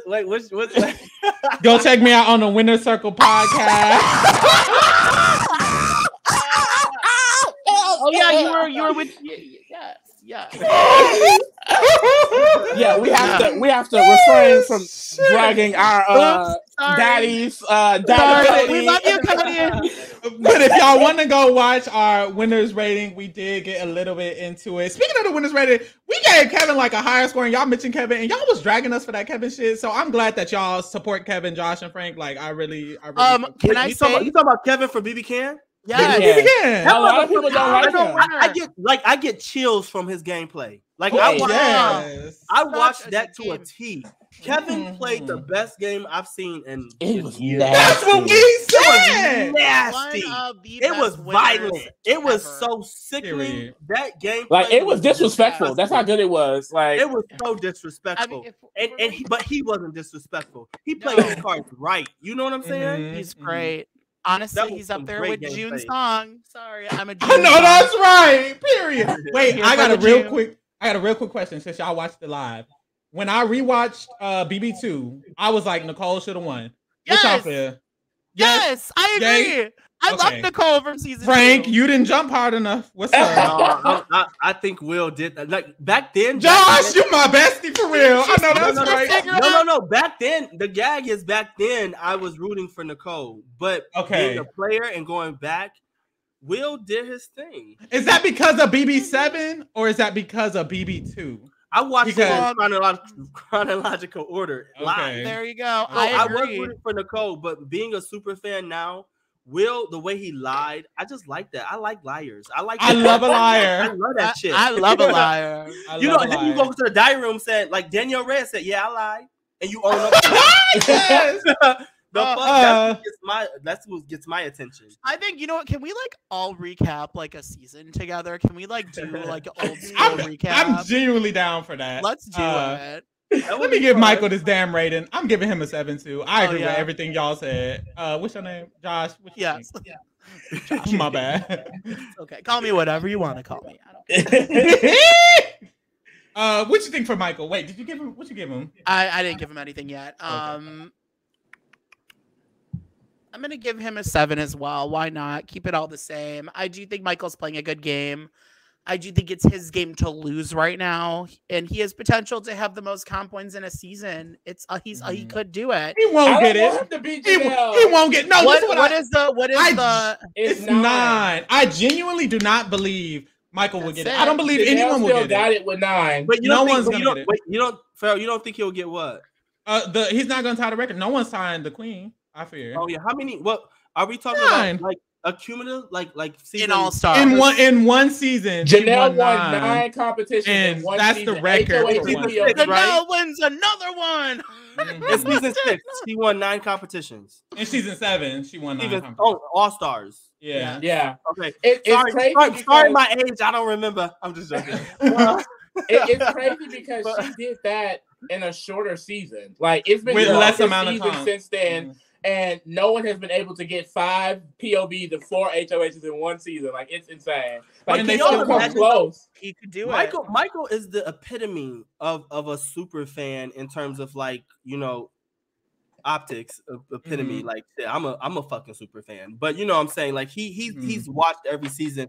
And for a super fan to come out with all these vetoes and HOHs, if I was Michael, I'm like, I don't give a damn if I lose. Like, Yeah, I'm like a I super ate it up. fan, like as a fan. I did what I need to be. He already did what needed He to has be done. his All-Star spot. Him He's and already Taylor, going out does. an icon. Like he's gonna be an icon from the season. Along Yeah. No matter what. him and Taylor are going to be the two that are icons. Yeah. Yeah, they're gonna be Yeah. on All Stars with Tiffany and Hannah.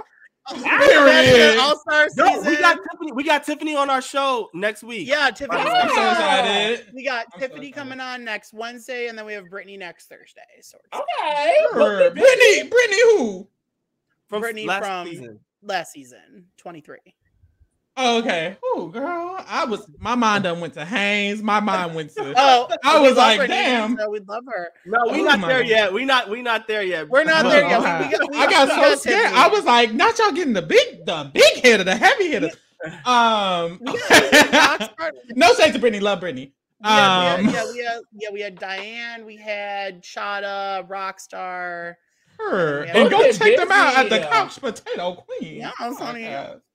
We trying. No, y'all doing the thing. Her.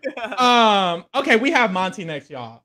So That's Bay. I don't care what nobody say. oh my God. Oh my First of all, God. stand I up. would love to have a flip-flop session with that man. Oh Just like bam, bam, bam, bam, bam.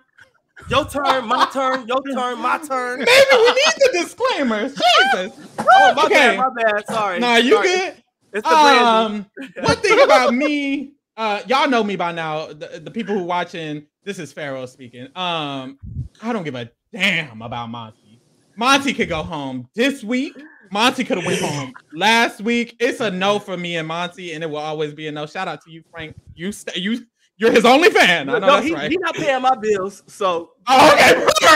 No, I'm playing. I would totally subscribe to that OnlyFans. I'm just saying. I was literally just thinking. Look, and I'm only saying that. I'm only saying that because everybody is starting to like Monty a lot, so I just want to be a contrarian.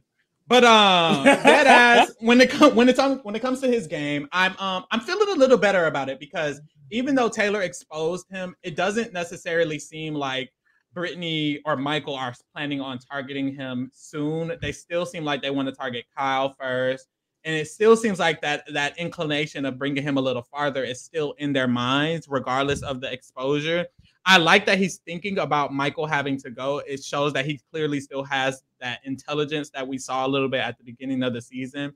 The only thing I'm scared about is I just feel like he lacks a consistent strategic effort. I think he strategizes here and then he's chilling. That's it. And then he strategizes again randomly. And that's not going to cut it, Buki. We're in the top 8 fenced to be. You don't have many in-game plans. You're banking on Joseph coming back. And if he doesn't, then what, boo? Like, I don't know. You really need to work a little harder. You tried to come the same way you said Taylor came to you with game information before having personal. You came to Taylor with game information before having personal and got caught the fuck up. You need to be working on that relationship. You thought you was going to work on her for 2 days and she was just going to lock it in with you? Keep all your secrets like that, babe. So, and my thing is, after we merge, who does Monty have? Because Joseph is Shagon. Turner is on Team Kyle. Not merge like a Survivor. Turner is on Team Kyle now. If Joseph goes, Turner's on Team Kyle. Joseph is gone. And who does Monty have? Because Taylor just snitched him out. So he's not in that good of a position. So it's conflicting because Michael and Brittany kind of do want to bring him to the end, but he doesn't really have that many outs. And if Kyle wins the HOH, who's Kyle going to target? Because Joseph's now out. So it kind of got to be Monty. So it's not looking too good for him. So I'm going to just give him a very modest 5, and I'm going to just leave it there. Yeah, I think I've definitely started to like Monty's game just a little bit more because I feel like something that he's really good at, and I think a lot of people really people don't try to give credit for it because it's not really something that's out there. Like, he's really good, I feel like, at minimalizing his threat level, because mainly he was only a threat because he's a big black man, let's be 100% honest. But like, I do think he is actively doing things to make it seem like, oh, well, he's not someone that you should actively be worrying about. Like, he isn't talking, he is just chilling, but that's making people feel comfortable with him. Joseph made himself this big, huge target by sitting up there talking all the goddamn time. Michael would win all these damn competitions. If Monty did Michael's game, if Monty did Kyle's game, if he did what Joseph is doing, Monty ass would have been out. So I do think that's really good. Like, he has a very level-headed personality. I do think Farrell is correct. Like, his social game just really isn't that good. Like, I do think he's a little bit late, but going into this top 8, having Michael and Brittany's loyalty for at least a little bit is really good for him. I think Joseph is going home is great for Monty's game because that's really putting even less of a target on him because he's no longer connected to Joseph. But it's just that issue is that he's always had this target on him since he's back, and he hasn't shown to be someone who can necessarily just beast out in this competition, which scares me because if Kyle and any of his little Klansmen allies win, I do think Monty ass is going to be out. Yeah. But if he's able to snatch some power, I do think he can further, I do think he can get to a position to where he's sitting in that top 3. If he is in top 3, he could potentially get to the end and win. But for me, it is going to be a 5. I feel like one thing he also did this week, which was really great, he had a conversation with Michael, and they were having a good conversation. Michael was telling him about his sexuality and things like that, and Monty was speaking a lot of things about like race and just a really, really deep conversation. After that, Michael was basically saying, "Oh my God, I love Monty. Like, I do not want him out. Like, he can come to the end with me," type shit. He wasn't saying all that, but he was really happy about working with Monty. Mind you, we all know Monty just said 2 days ago that he wants this man out. So it's like, this just goes to show Monty is really good when he's up and active. So I really hope that he's in a position to grow that more, but I do feel like it might be too late because a lot of the connections he needs, he just don't necessarily have. Right. So yeah, it's going to be a 5 for me. Okay. Can I go next? Go ahead. Yeah. I'm going to give Monty a 6.5. Now, if that for the body alone, it's giving body. No. Body out. Not the body. For me, with Monty, it's like, when he talks to people and he like gets to know people, like he has so many conversations with Terrence. Him and Terrence talked about, like, I sat and watched them. They was talking about football for like an hour. Mm-hmm. It's like when Monty gets you, like he gets you. Mm-hmm. And it's like he can be looked at as an intimidating black man because of just his demeanor. But he's like, I feel like, I'm not gonna speak for him obviously, but I feel like he's like, let me like talk to people and get to know people. Mm-hmm. And that's my social aspect of the game. Monty did everything that everyone has asked him to. He dished his whole alliance. Him and Kyle were in a pretty good position. Let's be real. Yeah, the girl was there, but he was in a great position. Yeah, a great position. And he's he stepped back and he said, "Let me just like chill. Let me trust these people, and let me talk to people." Every time I see Monty on the feeds, he's just talking. He's just like getting to know them. That's a part of the game. It's social. No one's gonna come out of here and say, "Oh, I don't like him. He was rude. He was this." No, he actually got to know who you were as a person. You know, and so I feel like the cards that he's dealt with is unfair because he showed them, I fucked up the first couple weeks. I'm sorry. I'm riding with y'all. What y'all want me to do on my HOH? What y'all want me to do, I'm gonna do it. And he did it. Mm-hmm. That's not fair to like just discredit that. And then now he's like, damn, he knows everybody's after him. And he's handling himself like a very, very classy like man. Yeah. Mm-hmm. Like, so for me, actually, I'm gonna change my score to a 7. Period. Because he's doing what he has to do with the cards he's dealt with. I'll give it that. And then here's my thing. Frank, are you done? Are you good? I'm good. Okay. Hey, I'm sorry. No. I liked everything you just said. I was on your. I hated him. You can like. If you we trashed him. We dragged him. Fuck out of him. Mm-hmm. But he deserved. I feel like he woke up. I feel like he woke up a little bit, and I feel like this week he really woke up. And so that's why, like, he's higher on my list. Like, I rock with him. I'm in a similar boat as Frank here. I think Monty is a contender to win this game. Definitely. I think he's a contender, and I think people are sleeping on him. But Frank just said it himself. That's what I was going to say. Is he's playing a great social game. He knows how to talk to people. He knows how to find ways to relate to people, and that is really good. He knows ways to have people trust him in some ways, you know? Yes, there is a pathway, a route where he goes next. There's a route to it. And that's unfortunate, but yeah. But there's a route to anyone probably going in some way. I think that Monty will make it easily to Final 5. And I think it's going to be luck how it goes from there. But I do think Monty, again, is a contender. I think he's playing a great game. I'm also going to give him a 7. I like having other people. Leave it to your elders, y'all. Leave it to the elders. The OGs, the elders here. I like having other people's opinions, though. It's fun to see like how other people look at them. Yeah, because y'all are. I feel like. Correct me if I'm wrong, and like I feel like y'all are new school Big Brother more so to speak. But we definitely. How old are you guys? We won't disclose that information. Okay. I'll disclose my age. We definitely. Well, I'll say I started watching that Big Brother 11.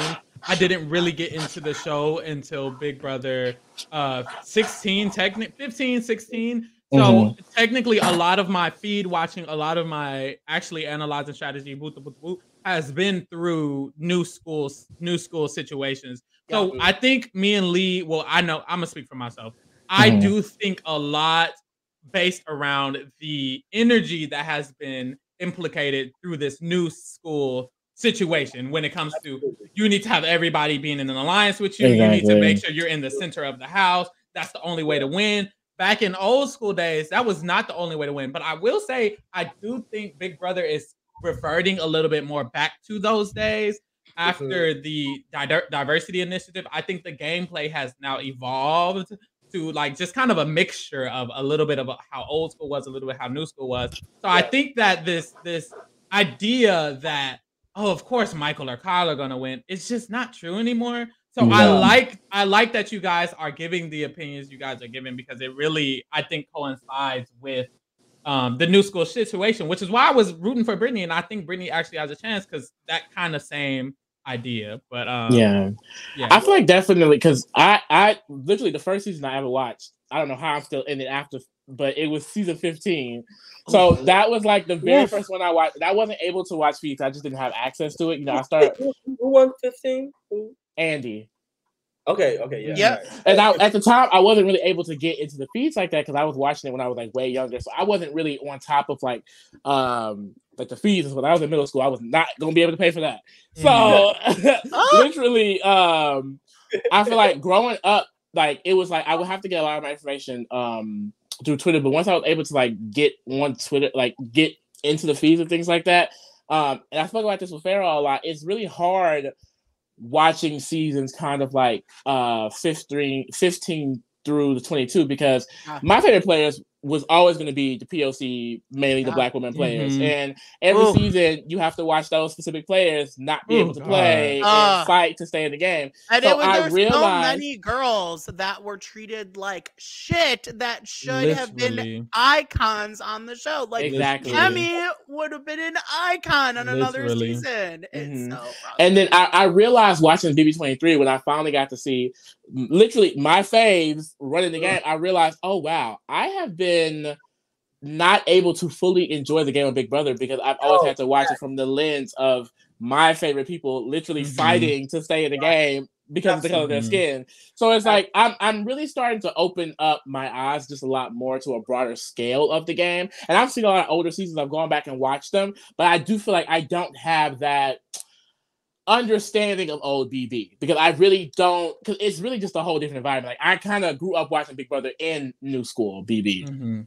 I think with old school Big Brother, it was less social media and like perception based. So you got to see a little bit more of, okay, this is a social experiment and let's see how they play. Exactly. Versus nowadays, it's like, what are optics and how I'm going to be. So it's hard to see who's real and who's not nowadays. And it's with casting too, because they're just casting a bunch of stereotypes and archetypes and the same personalities. They cast every single fucking season. Like they're being forced to cast new personalities now because of the diversity season, and they still fucking it up. And Frank, earlier, I really like what you said because you were like, this season, you really just want to watch for the gameplay. You're tired of having to think about the race of it all. And I feel like a lot of Black fans, a lot of people of color fans have been watching this and they're hoping with this diversity initiative, they can just watch for the game. Y'all, some of y'all don't understand. A lot of Black fans have not been able to watch this game for real. We've been watching this game, literally begging and yearning for some representation, for something to change. So for us, this season and BB23 and the seasons to come it's really a different experience for us. It is for y'all. And I see in the comments all the time, a lot of the white people, y'all are making this about race and y'all think everything is, and why does it matter if we have this many people and it shouldn't matter. And technically by the percentile in America, and it's like, you truly don't understand that we have not been able to enjoy this show the way that y'all have been able to enjoy this show. Last season 23 was the first season, to be honest. Like, I mean, I always kept up with the feeds, and last season was the first season my friends have, like, they did not see me. they were like, you want to go out? I said, no, Tiffany and try to talk it. Oh, literally. You know, I was glued. I've never been so glued to like I don't care if they were talking about potato chips. Like anything. I'm like, my people, we controlling this shit for the first time. And it was, oh my God. I could not stop. And so it's such a new experience right now. And it's so dope. Even right now, it's just like, it's so exciting to see that people of color, we have a fucking chance. Literally. And that's how I was with Taylor. I was like, I don't give a fuck about, I just want her to have a chance to play. And that's what was pissing me off, because I felt like, how have we regressed so far in one season? In one season. But baby, she's still here and she's in the top 8. I'm glad it happened. I think Taylor's gonna be our first female black winner. I think it's I literally agree. I'm praying to God. And speaking of the queen, we're on the queen right now. Who want to talk about the queen and her rating? Okay, like I mean, I know Da'Vonne because I love Da'Vonne. She's one of my favorites of all time. I watch all her videos when she posts them because she always drops all the tea. Okay, but she posted one halfway through this season, halfway after the whole thing happened, with the serious bullying. She's like, "I'm done. I'm cutting ties with Big Brother. I'm out of here. Goodbye." Like, hopefully, she gave it another chance. Right, a lot of people was out week 1, and Mother is still here. So. Literally. I'm hoping. But honestly, like back to the conversation, I do want to say, like, yeah, I'm as a white male who is a huge fan of this show. Last season was one of my favorite seasons because I was sick of watching people of color get bullied, and it was just so blatant that there was racism in a lot of these seasons. And to watch a season where that didn't happen, and it was a season where I could just watch people play the game, it was amazing. It was one of my favorite seasons. It was incredible to like root for Azah. Well, not as much Azah. I mean, Azah's beautiful. Azah's beautiful, but shouldn't play the game. Not too much on Azah. Okay, not too much on Azah, but Machada, Tiffany, like Island. By the way, if you meet him in person, he is the most beautiful man I've met. I bet. You thought he was beautiful on the show. In person, oh my God. I was like, oh my Lord, this man. How tall is he? How tall is he? He's taller than me. I'm 5'9". He didn't like tower over me. I'd say he's like 6 foot, 6'1". Your wheels turning. When you hit that 6. I'd say he's like you can throw 5'11". But oh Lord, but yeah, oh God, the palms would have been sweaty. Knees weak, arms is heavy. And you know what else is heavy? Well, we know let me cast members. So I'm not. All right. Anyways, let me focus. I will. Taylor. Yeah, Taylor. Okay, Taylor, our queen. I am going to give Taylor a higher score. Okay, so I do think Taylor had played a bad game last week. I think, well, not necessarily bad, but it wasn't amazing. I think that she won HOH. That's great. This week, I think she's upped her game. I think she's played a better game. She's sitting good. She's had a good week. I'm going to give her a 7. That's what I'm going to do. I think, and I'm partially giving this to her because I think Taylor's sitting in a good spot in this game right now. I don't think there's anyone that's targeting her.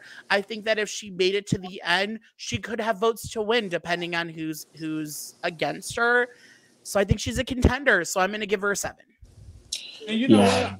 I'm going to hop right off of that. I fully agree, and I genuinely think Taylor, like you said, is in the best position. I think the people in the best position, in my opinion, are Taylor and Brittany.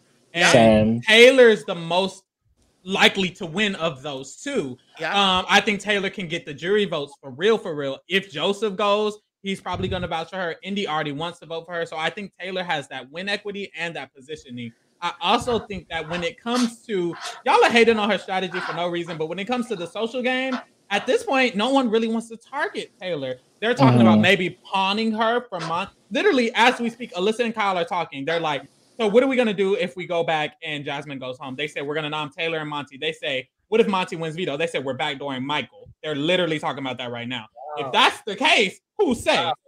My sister. So I'm going to be giving Taylor an 8. I think I want to change mine. Can I change it to a 7.5? You can definitely get that. Okay, I'll 7.5 it. All right. Y'all not gonna like mine. I low-key. You go last. Lee, what's up? Well, I don't know because I wasn't that high. So I need to change it to a 10 to bring up the average. So this is my thing. I'm really happy this week happened because I feel like a lot of people were really, really down on Taylor after her HOH run, which I said, like, I agree. It wasn't the best, but I feel like she really showed just how good her connections have been throughout this game. I mean, as soon as she got into this house, it wasn't even a thought that she was going home or out this week. Like, it was immediate. Like, everyone's fear of, oh my gosh, she ruined her game with her HOH was out the window because this entire week she has been in a great position, and now going to the top 8, she's still in a good position because there are so many targets above her. She has close allies that are looking out for her to some extent. You know, you have Michael, you have Brittany, who genuinely want to keep her close. And she now has Monty, who wants to keep her close. Exactly, Monty now wants to keep her safe. So it's like I do think she is set up so well. My only fear with Taylor is just that I don't think. That's the thing. I think strategically, she's just it's really low. It's just really low for my sister. And I think a lot of people look at that and they just think, oh, she's a terrible player off that. And like I said, I don't see that as just terrible. I think there's a lot of winners who have won and their strategic ability is not that great. Her strong suit is her social game. My only fear is that there are some niche scenarios where, you know, I mean, the Klansman could win out from here and then where's she gonna be at? You know what I mean? It's like, I do want to account for those other possibilities because I don't think she's necessarily well set up. But overall, I do think I'll say it's a 6. Okay. I'm usually pretty lower on my average ratings in general, but I just feel like I want her to get another HOH or another power move to really solidify it for me, and that's my thing. I don't feel solidified in it yet, but she's winning regardless, so it don't matter. Right. I respect that. It's a 6, not a 0. We're good. We're good. So, blah, blah, blah. Frank, you finna shake the table. I actually agree with Lee 100%. Okay. My score is also a 6. The reason why is because Taylor needs to because Taylor, you know, like she keeps talking about the optics, and she keeps expressing, like, you know, the way Daniel treated me, the way the house has treated me. The other house guests are going to be privy to that. Mm-hmm. They're going to target you because they're going to say, if you go to the final 2, you have the ultimate underdog story. This is the ultimate underdog story we have ever seen in Big Brother history. Mm-hmm. So it's like, if you keep talking about it, Taylor, they're going to say you have to go.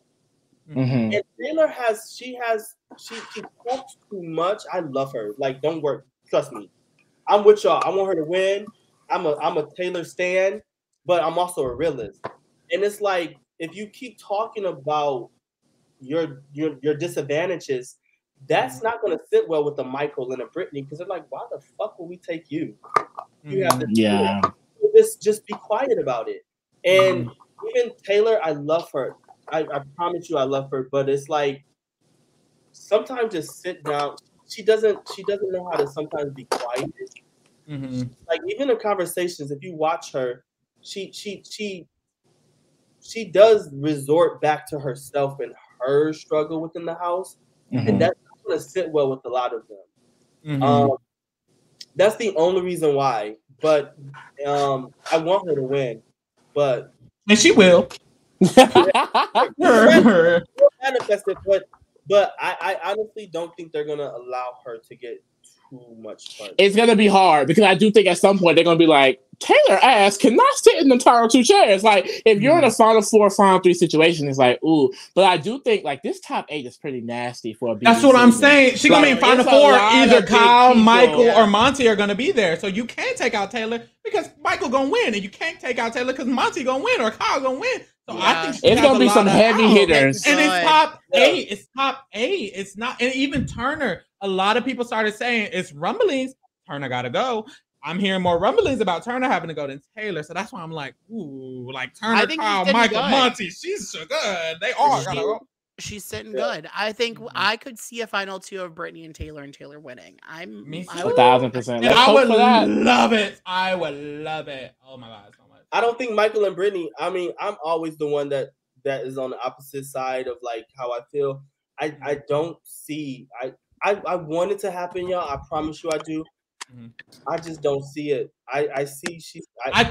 I think if she wins, I think if she wins, it'll be a forced situation, like a back and forth.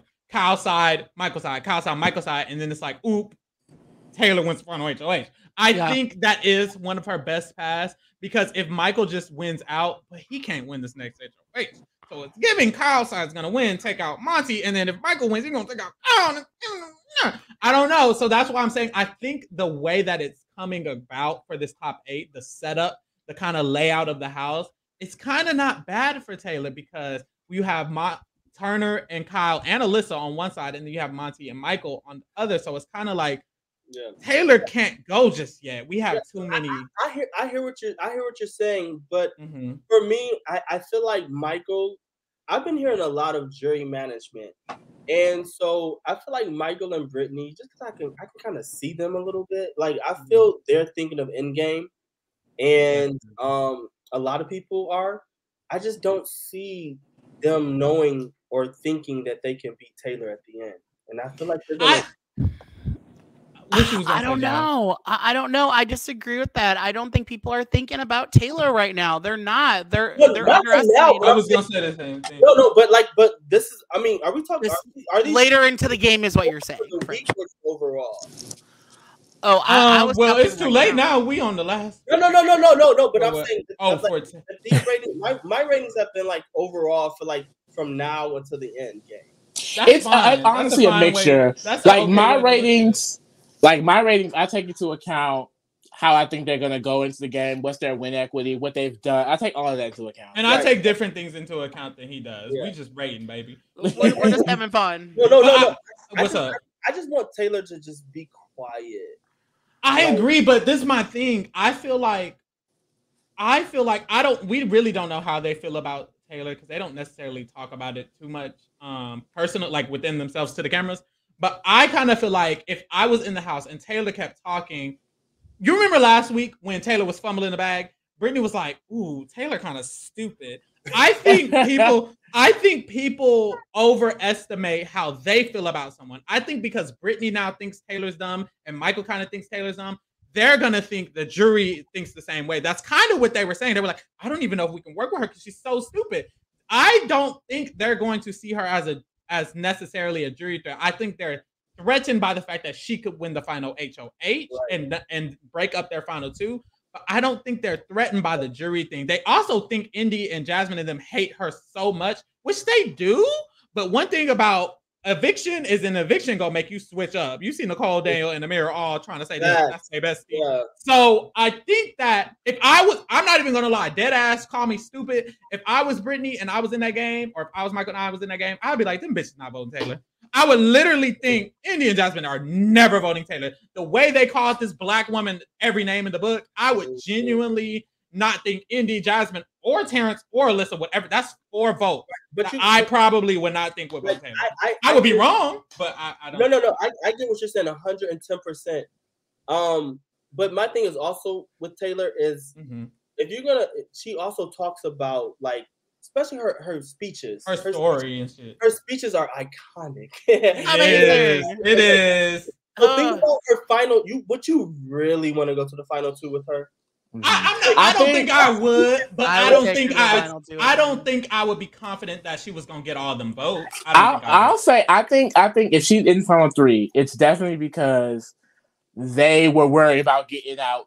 I think that she is the last of people's worries. Like she's gonna be the last of their worries, and it's gonna be too late. And then she's gonna be in final 3, and she's gonna win. And then Blue, like I see that kind of happening. That's what I hope. Because if you're in top 8, you got Kyle, you got Monty, you got Michael, you really got Turner. I mean, Terrence just won an HOH and a motherfucking veto and took out Joseph. It's like it's a lot of people you should be worried about. This is the first season. Well, Alyssa didn't win shit, did she? No, girl, not a thing at all. And Joseph, JoJo. But this is like the first season where like everybody has accolades. Like it's because the competitions are easy. Yeah, I really love that they switched to more equitable type comps. That's why we have winners like Terrence. Terrence won HOH and veto. He's the oldest man in the house. He's a plus size dude. It's like that's really great to see because you have Big D who was not able to compete because those competitions were unfair and bullshit. And now this season it's like it's so great because it's like I personally love the competitions this season a lot. I agree. I mean, Jasmine won that pie eating contest. You know yeah, it's like it's so equitable. Like, I mean, like they literally had like a musical chairs competition. Like, please give me that. No, please give me that. How y'all feeling about Terrence? Let's finish this up. Let's wrap up the flops. Ciao. Who wants to go? Do you want I want Frank to go first. Frank, go. Terrence. Oh, for Terrence. Okay. Yeah. Oh Lord Jesus, help me. I'm calling on him.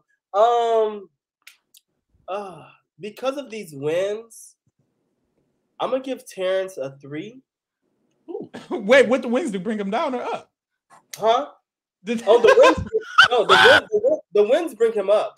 Not up to a 3. The wins bring him up because he is so delusional in the game, and my thing too is also about perception and perception of how you talk to the cameras, how you talk to the diary room. If you're delusional, like you're delusional, like he's delusional. Literally. Like you have no grasp of what's going on in this game. But you talk a big game like you do. So that was generous as fuck because he and because he solidified what he needs to solidify for his safety, and that's it. Okay, that's all I'm gonna talk about, Uncle Tom. You sound like you had something to say. So he gets a +2 for his comp wins and -2 for his delusion. Damn. A big fat 0. Damn. Delusions. He takes Jinx perfume. Delusion. I think Terrence is like, that's the thing. Like his big thing, he got into this house. He's like Frank mentioned, I'm playing this game. I'm making a big move, but it's like you have to. There's reasons behind that move. Why are you making that move, baby? Do you just think he's a big target, or do you think he's going to help your game? It's like the fact that Kyle dropped all this tea on him, and he immediately was like, "Well, Joseph and Turner's going up." It's like now you have Turner saying he's going to target you. Someone that was not looking at going after you at all is now going to actively target you moving forward because you changed your mind in 2 seconds. Then to turn around to put up Kyle anyway with the veto you won, nigga, what is going on? Like it's not making any sense. Something's going on. And I'm gonna be honest though, like, cause I'm not, you know, he's from Chicago, you know, like I know he's not that dumb, you know. That's why I gave him a 3 because it's like now that you have this information, Terrence, what you gonna do with it? He ain't gonna do shit with it.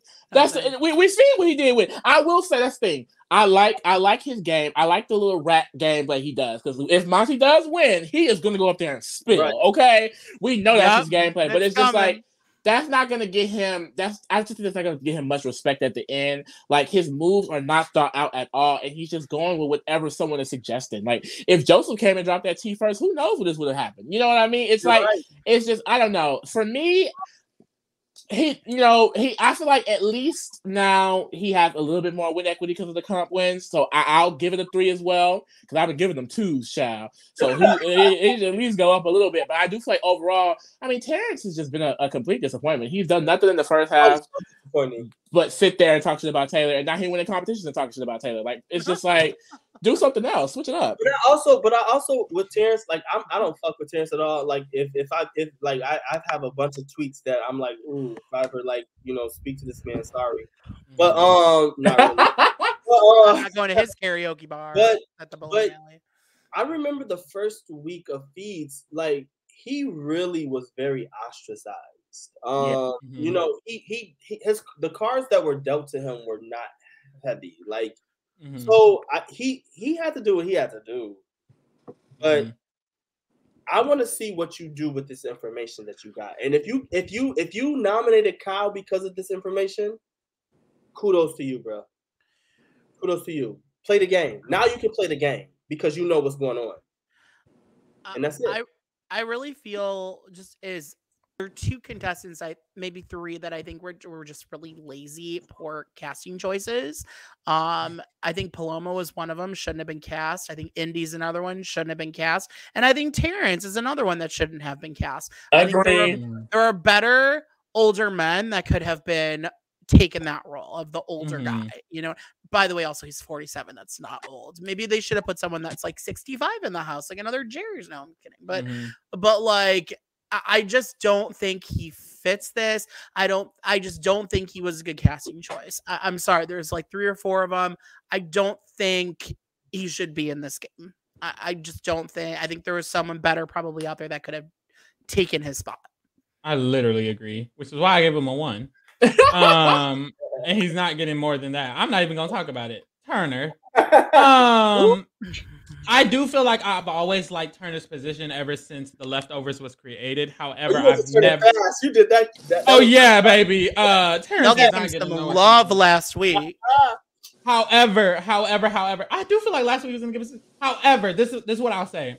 I don't, and I never have, and I never will like Turner's actual gameplay. It was always his position. Period. His gameplay is just not that girl, and now his position is just all over the place. Because if he's gonna go with Kyle and friends instead of with the Leftovers, however, I will say I don't think that's fair to say, because I do think a lot of the reason why Turner is going down this week is because of what Kyle has done, and he does have to play along. Because he doesn't have to play along. He can at play least his in the game. House because he can play his own game. Okay, and he has yet to. The issue is he's never done it. So it's not. You can't say, "Oh, well, he's not doing it because he's in this position." He has never played based on himself. When the Leftovers was created, they had to convince him to save Taylor. Every single scenario he's been in has been him following the leader, and it's not even a particular leader. At least choose a master, King. Like I don't know. Like I just feel like he hasn't had any of his own decision making. He's done nothing himself. He's only just been flowing with the wind. And him going with Kyle is not what he has to do. It's what he's choosing to do, because Terrence just said to the cameras, if you flip Turner, then we're good. And he might. I'm not confident that Turner will flip. So it's like, and it's about him just following whoever he feels like is his lead. And now that he's made this final 2 with Kyle, I feel like, and we don't know this for certain, but I do feel like he's just gonna go with wherever Kyle goes. And I didn't even think of that. That's a good point. Wow, that just opened my eyes. I just don't like that. I don't like that. And even if he doesn't do that and he decides to wake up, which it doesn't make sense based on his character, who he is as a person. Doesn't make sense that he just wakes up and takes out Kyle. It really just doesn't. So it's hard for me to give him much of a score, especially now because even his win equity is going lower and lower. Kyle's still here, Monty's still here, Michael's still here, Taylor's still here. You can only beat 2 other people, and you got to get. That's why I don't want to. That's why I don't want to give him a score based on the decision if he's actually picking Kyle, because I feel like even if in this week he saves Kyle and he goes in the top 8, he can play that middle position like Michael and Brittany. He can now tell Kyle, "I'm with y'all," which he will believe. And let's say Monty wins HOH. If that's the thing, when they come back and they see that Joseph is gone, who's the first person they're going to talk to? Turner. I don't think Turner's going to sit up there and not tell them all the information.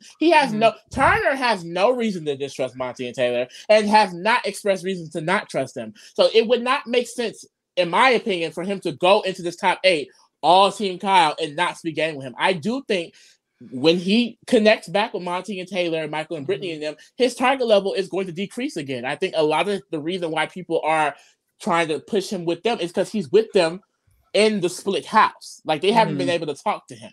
So I don't necessarily think his position is all the way gone yet, is my point. I fully agree. And I was kind of basing, it wasn't in my mind, it wasn't because who he was choosing. I didn't give a fuck who he was choosing. It was the fact that he was choosing at all. The fact that you're choosing to go with someone instead of creating your own thing is the reason that I was saying that. You're choosing, period. Like, if you're going to choose yourself. Choose Turner. Don't choose Kyle or don't choose Turner. And the fact is, like, what does Turner want to do? Like, what? No one knows. No one knows. But that's how I feel. And with that being said, I'm going to give him. I still think he's in an okay position. He could probably still win the game. I'm just going to give him a 6 this time. Turner's like motherfucking Willy Wonka. Okay, he's a mystery. He has his factory and. No one knows what's happening in it. I'm going. I'm tired. I think. No. No, I feel you. He's a little out there. It's very. There you go. Turner need his weed, just like me. Oh, that part. I personally I would give Turner. I feel like a 6 this week. I honestly do not feel like he's down and out, because I remember earlier in the game when he was up on the Pooch's wing and everyone was saying, "Oh, he's always under somebody's wing." But I think, but even then, though, I mentioned, here's the thing: whether he's under somebody's wing or not, if he gets to the final two, he has a good chance of winning. That's my point. And I've been saying that since early on when he was up under Pooch's wing. I said if he's able to get out of this, he's going to get in a position to where people are going to want to work with him because Turner is not someone that is divisive in that way. He is not going to go into this merge, whatever the fuck, this top 8, and say I'm with Kyle. He has a relationship with Monty. He has a relationship with Taylor, and I think he's going to continue that. So I think he's going to be right back in a great position, and he's good at competitions. People are going to want to work with him because at the end of the day, he's not going to be seen as the biggest target. You got Monty, you got Michael, you got Kyle, and hell, maybe even Taylor could be seen as someone as a bigger target than him. I do not think it's just out for him yet. However, I do think his position did decline because he has been attached to Kyle. But once he gets out of this, I do think he'll be right back to where he was. Honestly, I agree. There you go. Who's talking about targeting Turner? Nobody. No one's talked about it yet. Well, Monty and Taylor and them have brought up. Well, if Turner's with Kyle, then if he's with Kyle, then he might. I don't think that's only if he claims that. I think the good thing about Turner is his number one ally was Pooch. That's who his final two was in this game. Pooch left the second round. So after that happened, it's like he's been kind of playing with whoever and going with the flow. I don't think he really has a final two. And I think that's going to be a benefit to him is he's not 100% loyal to anyone. So I think he has probably the most routes to get to the end of anyone in the game right now. I see that. So for that, I don't know. This week wasn't like a huge week for him. I don't think. I'm giving a lot of 7s here. 6.5. I mean, not for nothing. He also did get veto used on him in a 5-person house. That did happen. He did. So like that's some of the that's thing. A lot. That's thing. I said it with Taylor. Said it with Monty. Turner's also someone who's just more of a social player. Definitely. People really like Turner. The only person who's disliked him this entire season was Jasmine. And who likes Jasmine? Nobody. I agree. Right. Frank, how you feeling? Yeah. Oof. I give Turner a fucking 8. Girl, Bob. Frank sends me. I'm not even to be all podcasts. Be for real. You dead ass. I give Turner an 8. The way you play this game, you got off of the block. Honestly, no one is mentioning you. You sitting back pretty. You started the leftovers in terms of like your HOH. You know, Turner knows everything going on in the house. Turner has not made any promises to like any of the leftovers in terms of like, I mean, I got you to like, well, maybe Kyle. Turner is in a very, very good position, y'all. And when Turner is ready to play, I mean, that 8, which will never happen. That 8 might be extremely generous. Extreme is the correct word. Everybody loves 8. Who has ever mentioned targeting Turner except for Jasmine? Ever. Nobody for real. But so who cares? Every okay. So I'm maybe I'm sorry. I'm not looking at the person. I'm looking at the gameplay. What gameplay? That's my thing. But that's what gets you to win. We talking about who you think will win, right? Okay, a little bit. I yeah. Like every Turner. It's a good. I ain't even gonna play with it. Let me keep it a buck. Like Turner is not the greatest player, but if we're rating on who we think will win, yeah, bro, that's like everybody loves you. You did what everybody had to do, and Turner flows with the win, and I don't like that. I really don't like.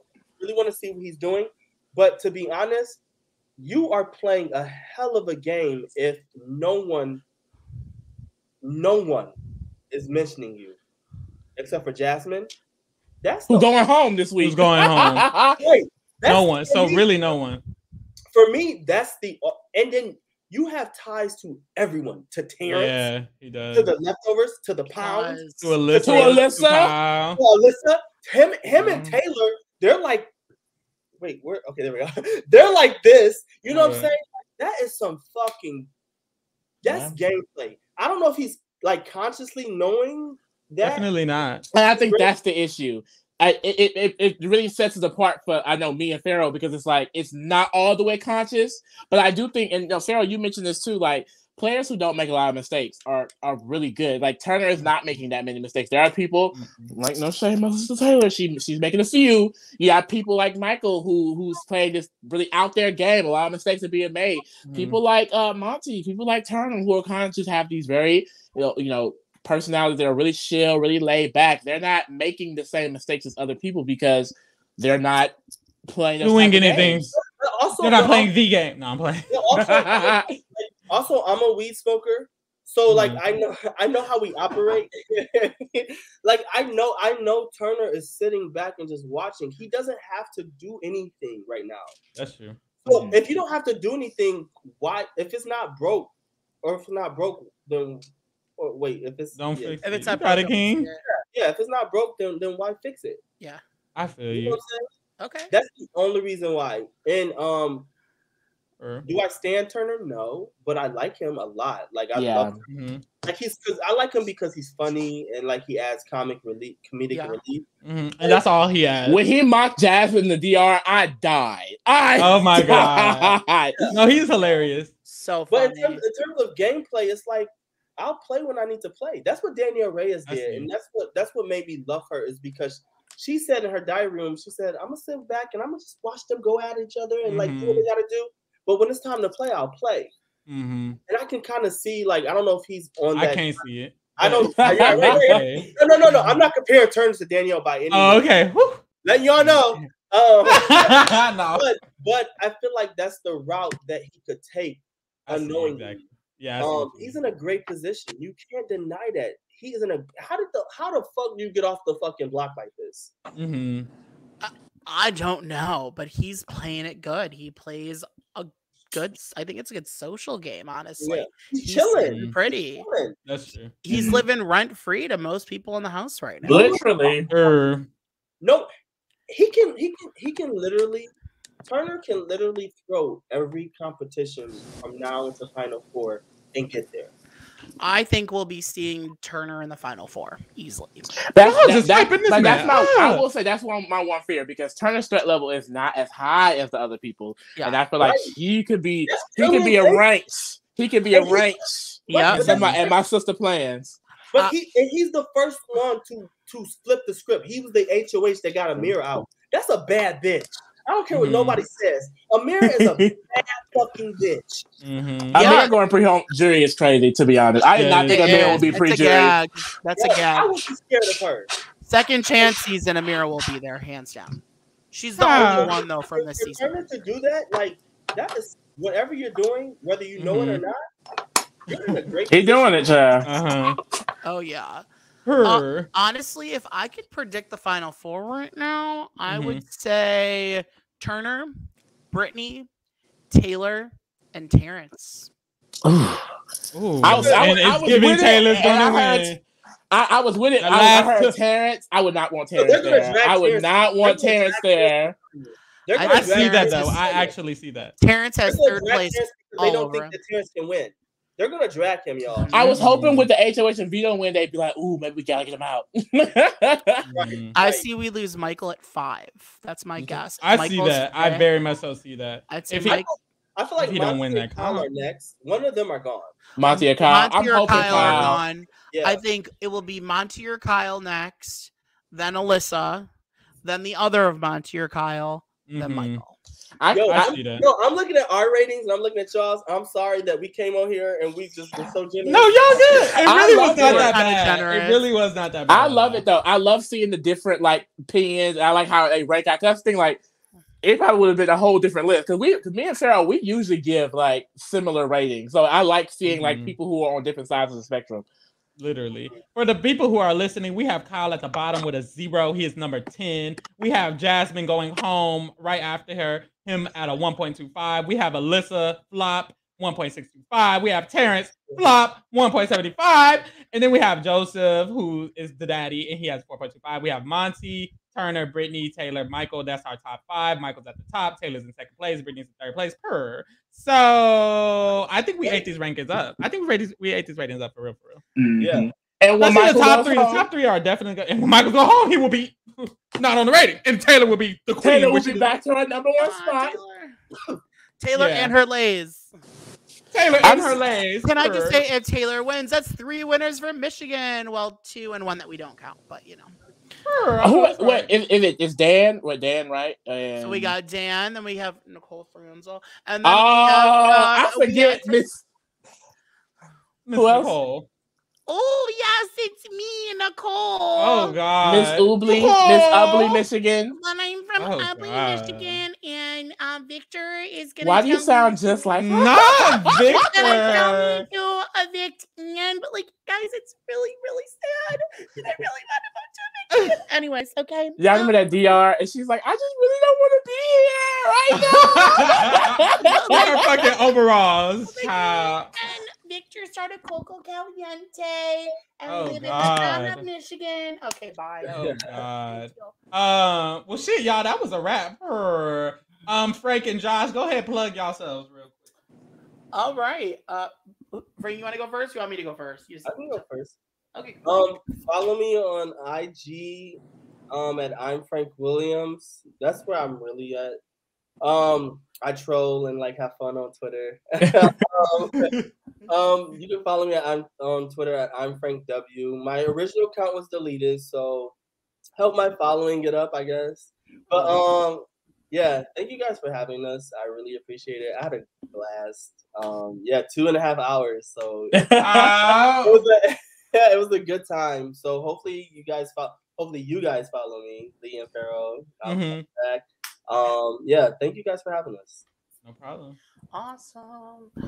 All right, you guys can follow me on Twitter and Instagram at Mendels8. That's MENDELS and then the number 8. But I'm usually tweeting on the Couch Potato Queens main Twitter account, which is Couch Potato Queens, Couch Potato QWNZ, where me and Frank are going live a couple nights a week. We've had some interviews with past house guests. Next week, we're going to be interviewing the Queen Tiffany of Big Brother. Queen Mother, our mother. And on next Thursday, we're going to be interviewing Brittany during our eviction episode. We usually go live Thursday on the dot.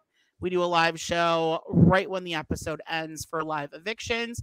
And then we'll do live feed updates as well. It's our teams, me, Frank, our friend Steven, and our friends Alex and V as well join us. But we are there. We do The Bachelor. We do it all, so it'll be fun. I know that's right. So go check them out and check us out every damn week. We will be covering the motherfucking live feed updates. We will also be doing the motherfucking player rating. Also check us out on Thursday where we drag the girls as they exit the house. As they should. Oh, we're doing the Challenge USA too, but y'all I gotta go back and watch y'all shit because like we be acting a fool, child. Yeah. And we definitely told me, and I was like, okay, let me look up, and I saw a couple. I was like, oh yeah. We drags. I'm free. Honestly, we want to definitely have you guys on with us too. So we will have. I'm down. We like to spill all the tea, and we like to drag as well. So we. So that's perfect for us. Definitely great for us. We're gonna be dragging them to their graves. Okay. I know that's right. All right, y'all. Bye. Everybody say bye. Bye. Bye.